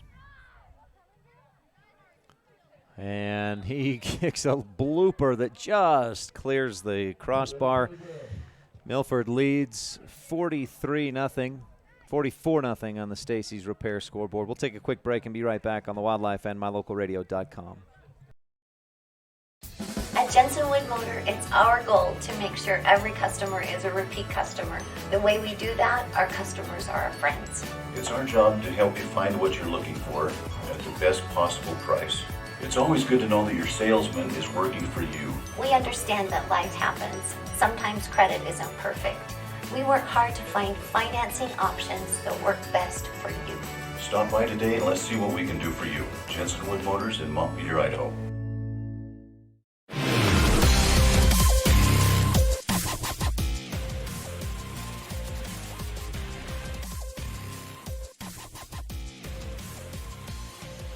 Well, unless the Tigers get the ball back one more time and try to put another score on the board, Bryson Barnes will finish 17 of 27. 5 touchdowns, 302 yards. That last one, a little bit of, I don't know, might just call it a nail in the coffin. Others might call it running up the score, but 44-0 is your score. Tigers lead on the Stacy's Repair scoreboard with 58.8 seconds left to go. We've had just one Bear Lake Physical Therapy kickoff for Rich. Trenary fields it at the 12, down the right sideline, sidesteps one tackler, jukes his way to the 25 where he's brought down. Rich will take over from their own 25-yard line.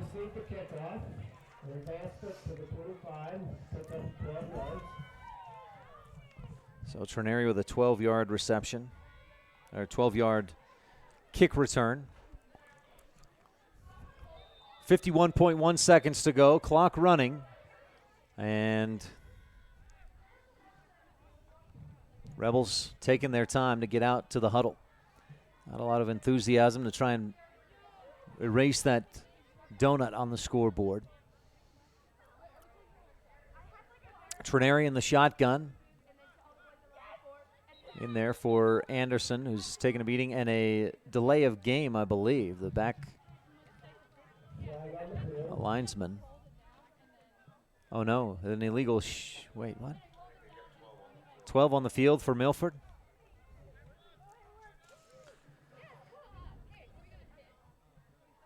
Tigers with 80 yards of penalties. It hasn't hurt them today, but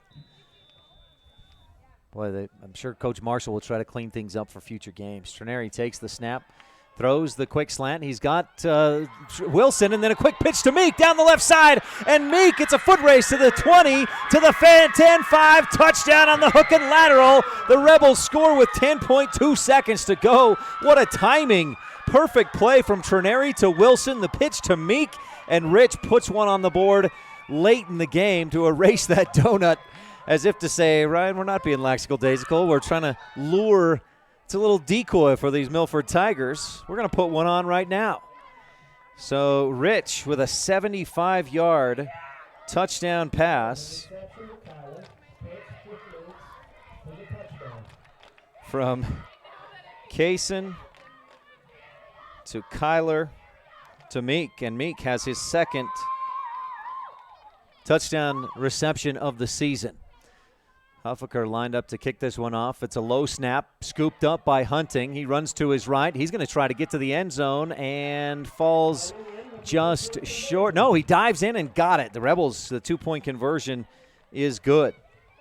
So Rich, one play, 75 yards, and that was a quick, I guess the time to line up, that was a almost, 48-second possession for one play, but most of that was in calling the play, getting up to the line of scrimmage, and then running the play. So Rich puts one on the board, 10.2 seconds left to go.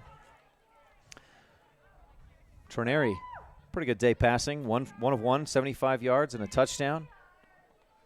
Colton Meek, 75, first reception of the day, 75 yards for the score.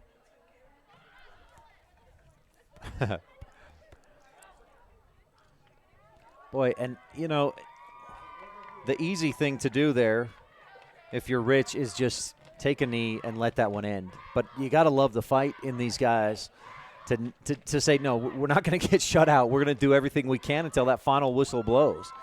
Even if it means we lose 44-8, so what? That means we gave it our best through the full 48 minutes of the game. And I love that about this team and these guys. 10.2 seconds left to go, and the Rebels will have a Bear Lake Physical Therapy kickoff. That's got to be your McKay Frankham Dental Services precision play of the game. A pro physical therapy touchdown on a 75-yard hook and lateral, followed by the Rich County 4-H two-point conversion. Rich County 4-H empowering young people with the skills to lead for a lifetime, and pro physical therapy, physical therapist Dr. Dallas Clark. As Rich go onside kick here, the Tigers certainly look like they're prepared for the onside kick. Huffaker lined up straight behind the ball like he's going to do an onside kick, and he does. It takes a nice bounce through the front line of the Milford Tigers, and this guy wants to return it. He's thinking return it the other way. Calvin Holm is wrapped up. His progress stopped at midfield. And so Milford will take over at the Rebel 49-yard line on the onside kick attempt that the Tigers recover.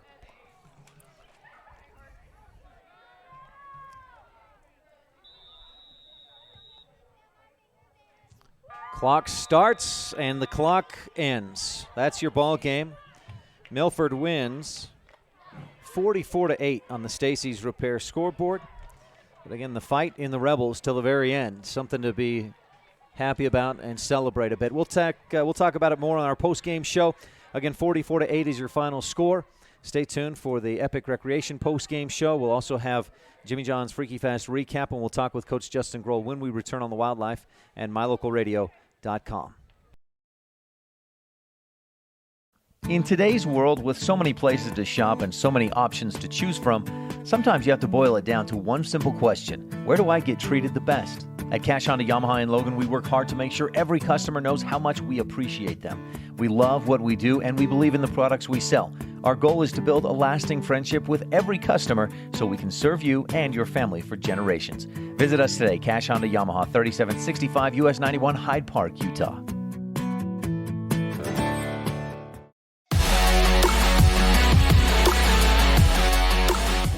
Propane is a byproduct of two processes, natural gas processing and petroleum refining. About 90% of U.S. propane is domestically produced and stored in huge salt caverns, which can store 80 million barrels or more of this gas. This quality product is shipped by pipeline, truck, ship, and barge until it reaches T7 Propane in Woodruff. From there, it gets to your home or ranch for your convenience and comfort. Call T7 Propane. Get set up for regular propane deliveries so you don't run out. T7 Propane in Woodruff.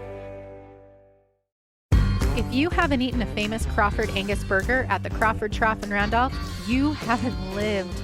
It starts with a quarter-pound Angus beef, pastrami, bacon, pepper jack cheese, and ranch sauce. Add lettuce, tomatoes, onions, and pickles. The only thing that makes it better is when you add an order of home-cut fries and a fresh raspberry shake. Heaven. Stop and enjoy a burger today. The Crawford Trough, open late after every Rich High School home game. 120 South Main, Randolph.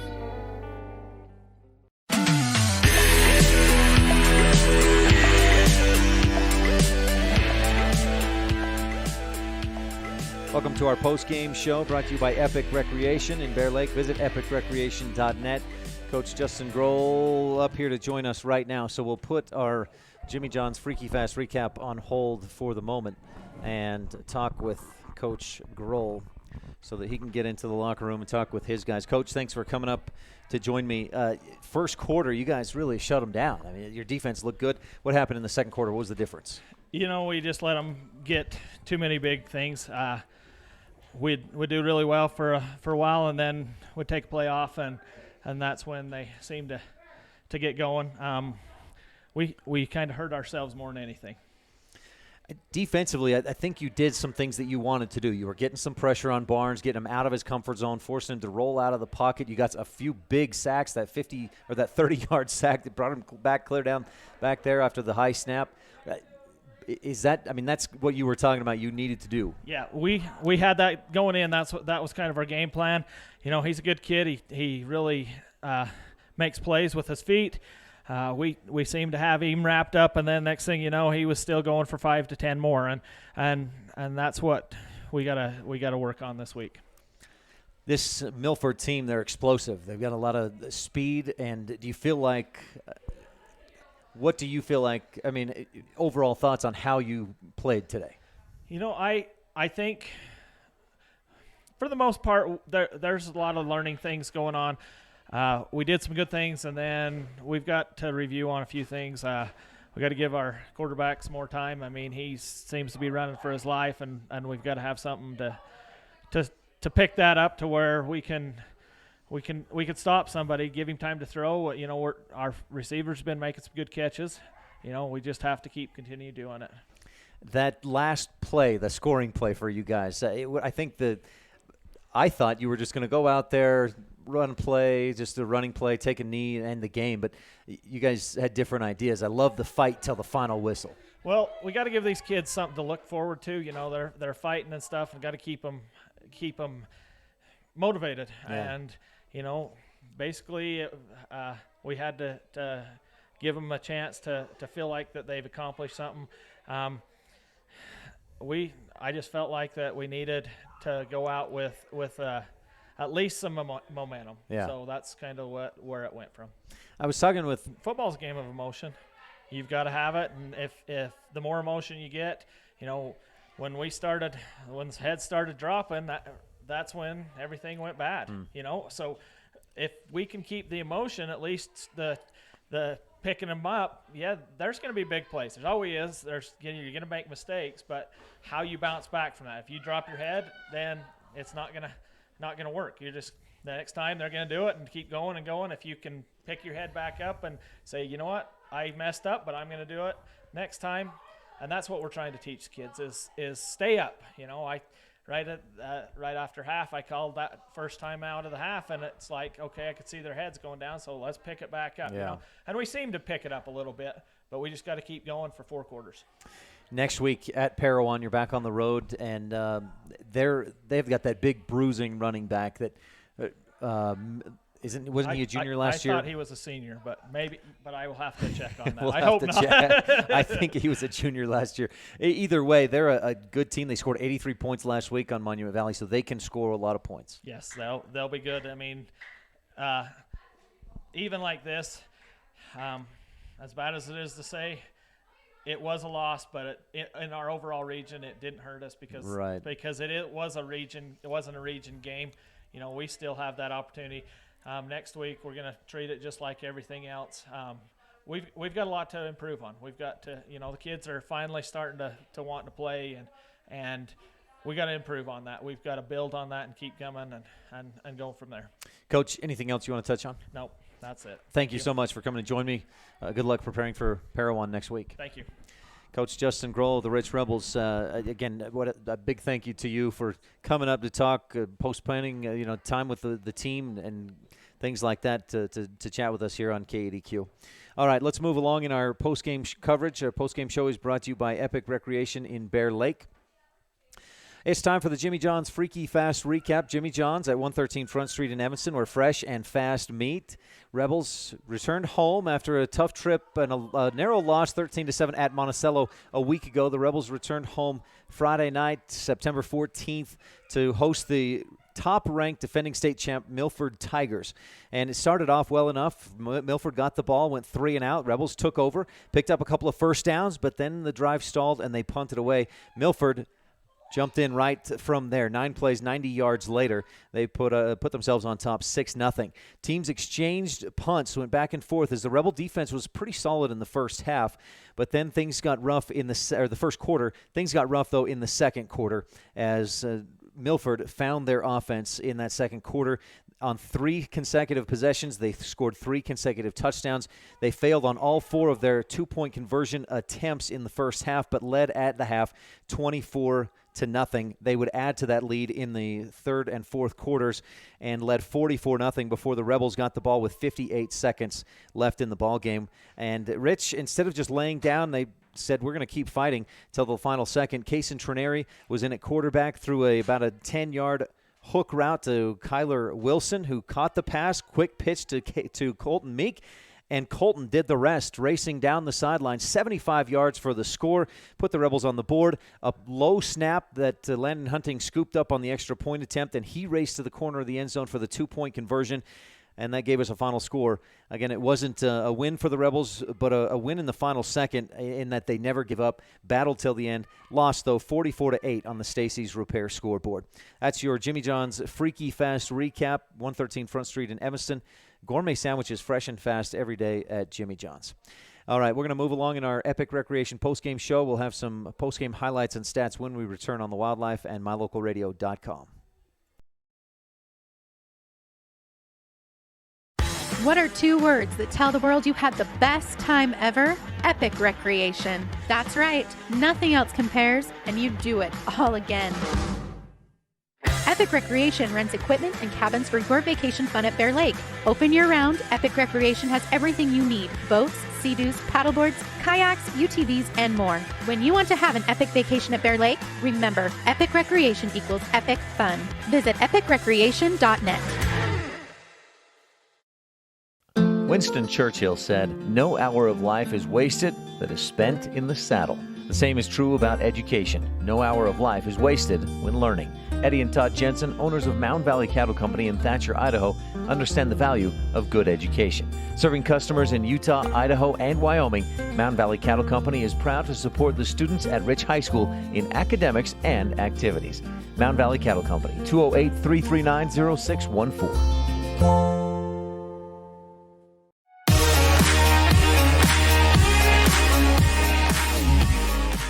Back on the Epic Recreation post-game show. 44-8, the final on the Stacey's Repair scoreboard. The Tigers scored once in the first quarter. Again, it was a tale of 2 quarters in that first half. Rebel defense held the Tigers to just the 1 score in that first quarter. But then in the second quarter, the Tiger offense came alive and scored 3 times. They scored 3 more times in the second half, and Rich capped off the game with a 75-yard hook and lateral from Kason Trineri to Kyler Wilson to Colton Meek. Meek with his second touchdown of the season. He had a 24-yard touchdown reception against Bear Lake, and then today's 75-yard touchdown reception on the hook and lateral. Overall stats, the Rebels 154 yards of offense, 135 through the air. That includes the 75 yards on that final play, offensive play of the game. The Tigers from Milford, 402 yards of offense, 245 through the air, 157 on the ground. Bryson Barnes, 17 of 27, 5 touchdowns, 302 yards passing. He was sacked 4 times for minus 57 yards, and Tigers had 10 penalties for 80 yards lost, but didn't really hurt them. They also had 157 yards on the ground. Barnes with most of those, 74.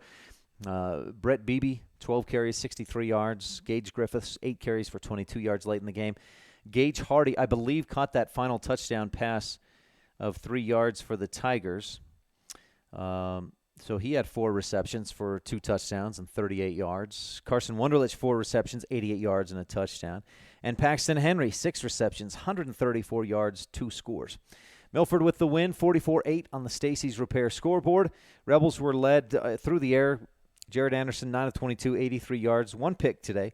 Plus Kason Trineri, 1 for 1, 75 yards and a score. And Colton Meek, a 75-yard touchdown reception. Rich with just 19 rushing yards in the game, 154 total yards of offense. I want to thank again Coach Justin Grohl for coming to join us on the postgame show for that interview. We'll take a quick break. We'll be back to take a look ahead at what Rich has coming up in the next week or two. We'll also see if we can get an update from Rich Volleyball at ICS tonight. The JV 1-in-4 varsity action going on right now.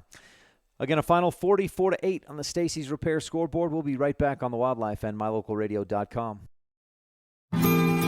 More than 1,300 rural hospitals were evaluated, and Bear Lake Memorial Hospital placed in the top 20 for quality and best practices and critical access. Offering a 24-hour emergency department, orthopedics, home health, a residential nursing home, physical therapy, surgical services, family doctors, chemotherapy, dialysis, and more. When it comes to your health, make sure you're seen by the best. Bear Lake Memorial Hospital in Montpelier, Idaho. Count on us to care. It's refreshing to know that when you're at Bear Lake, you can shop at a sporting goods store that treats you right.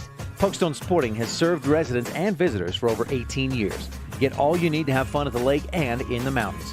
Licenses to fish and hunt, boat supplies, flotation devices, clothing, fishing equipment, toys for the kids, guns, and, of course, rentals. Winter, summer, spring, or fall, Pugstones has it all. Want it delivered to your door? Shop online, pugstonesporting.com.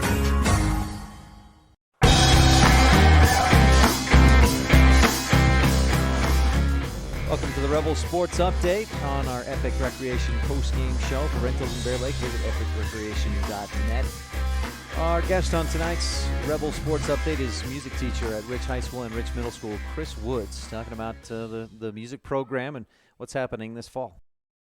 Ryan Steineckert with Chris Woods, music teacher at Rich High School. Chris, thanks for your time today. Yeah, glad to be here. Glad to have you come. And as always, thanks for supporting Rich. What's happening with the music department this time of year? You know, I think we're doing some good things. This year is the ukulele year, and so all the kids in the choir classes are learning to play ukulele, which we will incorporate into our choir concert that we do at the end of the trimester.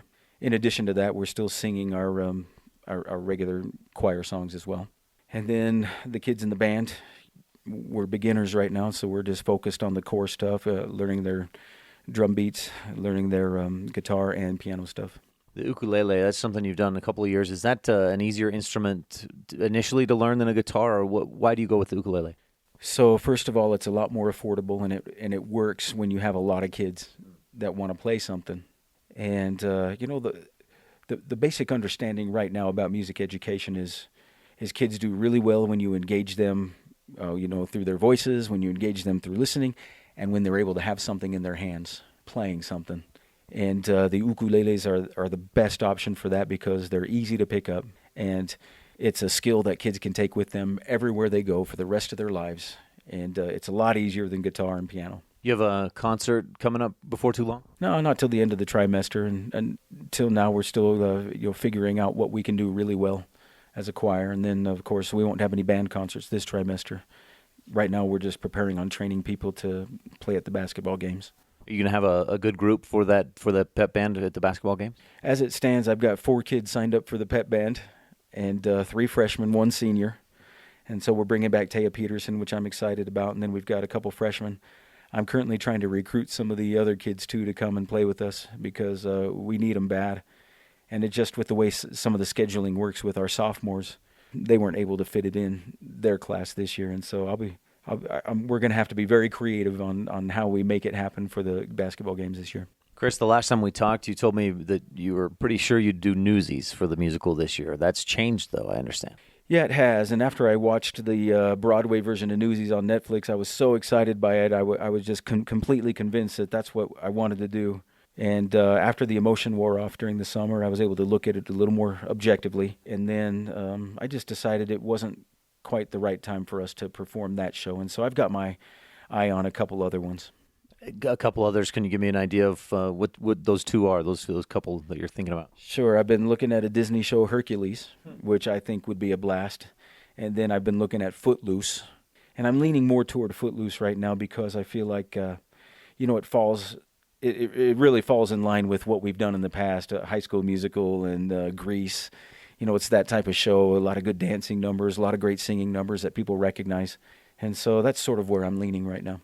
Chris, anything else going on with your specialty, your music and stuff that we should touch on? One of the things that I've seen, which has been pretty cool, is because we have a lot more students at the school this year. I've got 15 kids in that beginning band, and I was sort of frantic because I didn't realize we had that many. And so I went straight to Mr. Larson. I said, "Hey, we got to get some more guitars." And so we got on and ordered a bunch more guitars, and now we have something for everybody to play. And so that's been pretty good. It's been fun having them. You got to love that type of support for the arts. You see a lot of other places losing that support, but still strong here, and that's good to hear.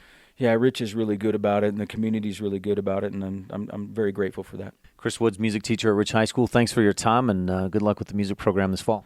Sure, and always. And once again, Ryan, thanks for your support. Thanks so much, Chris. This Rebel Update has been brought to you here on the postgame show by Epic Recreation. Make your vacation an epic one to remember. One more quick break, and then we'll wrap this thing up. We'll take a look ahead at what's coming up in the next few days and weeks for Rich High School and Rich Middle School activities and sports. Right after this on the Wildlife and MyLocalRadio.com. In addition to local information and the best live coverage of local sports, you can stream music 24/7 at MyLocalRadio.com. Log on and choose the music you like best. Classic or modern country, indie, adult contemporary, or classic rock. Stream it live through your computer or cell phone. Listen to the music you want and don't miss the information you need. Like us on Facebook and visit MyLocalRadio.com today. What are two words that tell the world you had the best time ever? Epic Recreation. That's right. Nothing else compares, and you do it all again. Epic Recreation rents equipment and cabins for your vacation fun at Bear Lake. Open year-round, Epic Recreation has everything you need. Boats, Sea-Doos, paddleboards, kayaks, UTVs, and more. When you want to have an epic vacation at Bear Lake, remember, Epic Recreation equals epic fun. Visit epicrecreation.net.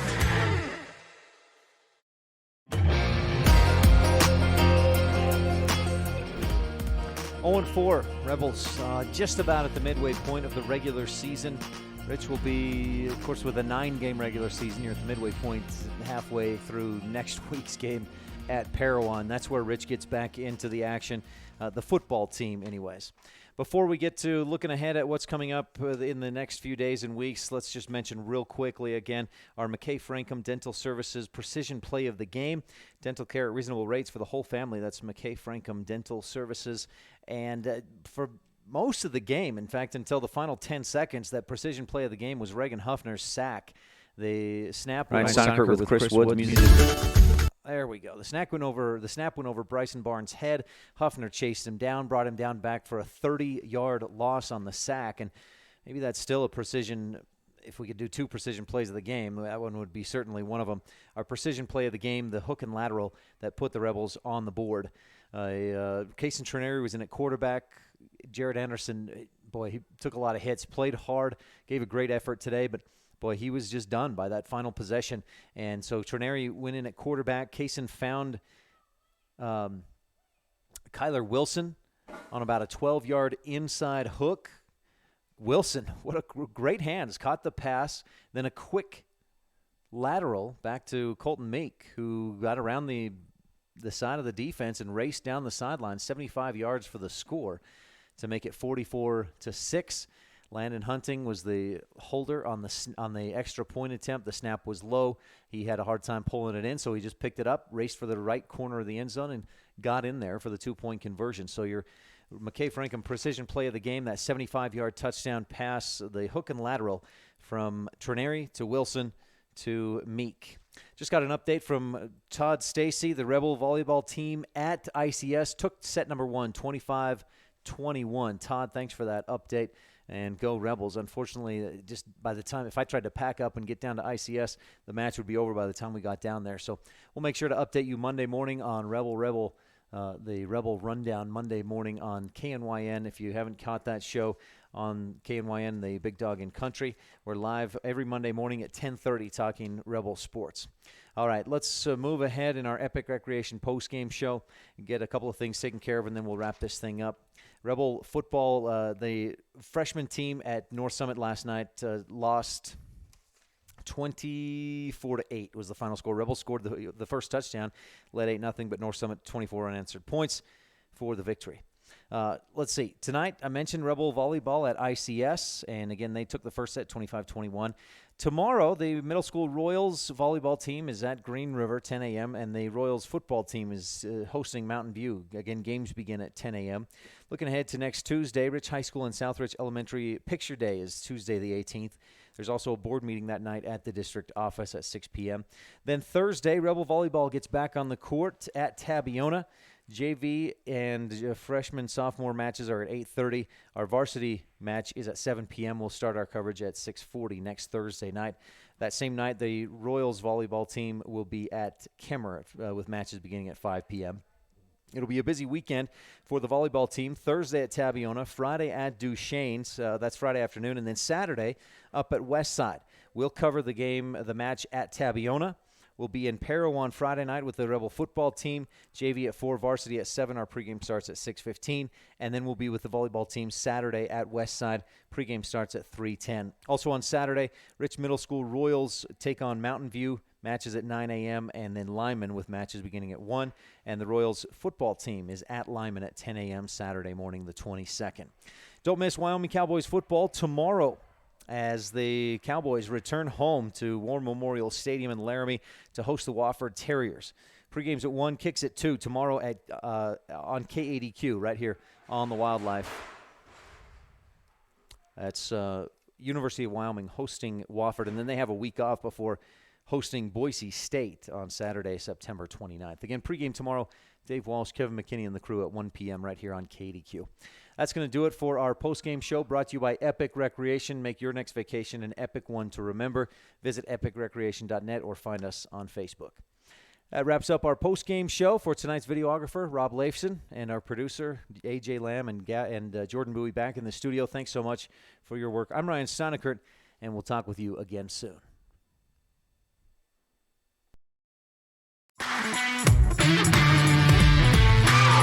You've been tuned into Rich High School Rebel football on Rebel Radio, KADQ FM 98.3 with video online at mylocalradio.com. Today's game has been brought to you by these Rebel supporting businesses and individuals. Plains Tire, mylocalradio.com, Jensenwood Motors in Montpelier, Idaho, Evanston Regional Hospital, Rocky Mountain Yeti, by the Bear Lake Convention and Visitors Bureau, Auto Farm Castle Rock Chevrolet, Westar Printing and Rocky Mountain Sign, and by Cash Honda Yamaha in Logan.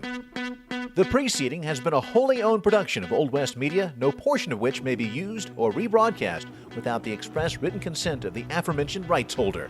Our executive producer is Val Cook. We thank our office manager, Kayleen Anderson, and our sales manager, Julie Burley, along with KNYN Sports Director, Jake Hibbert, Bridger Valley Sports Director, Sean Bennett, and production assistants, Jordan Bowie and A.J. Lamb.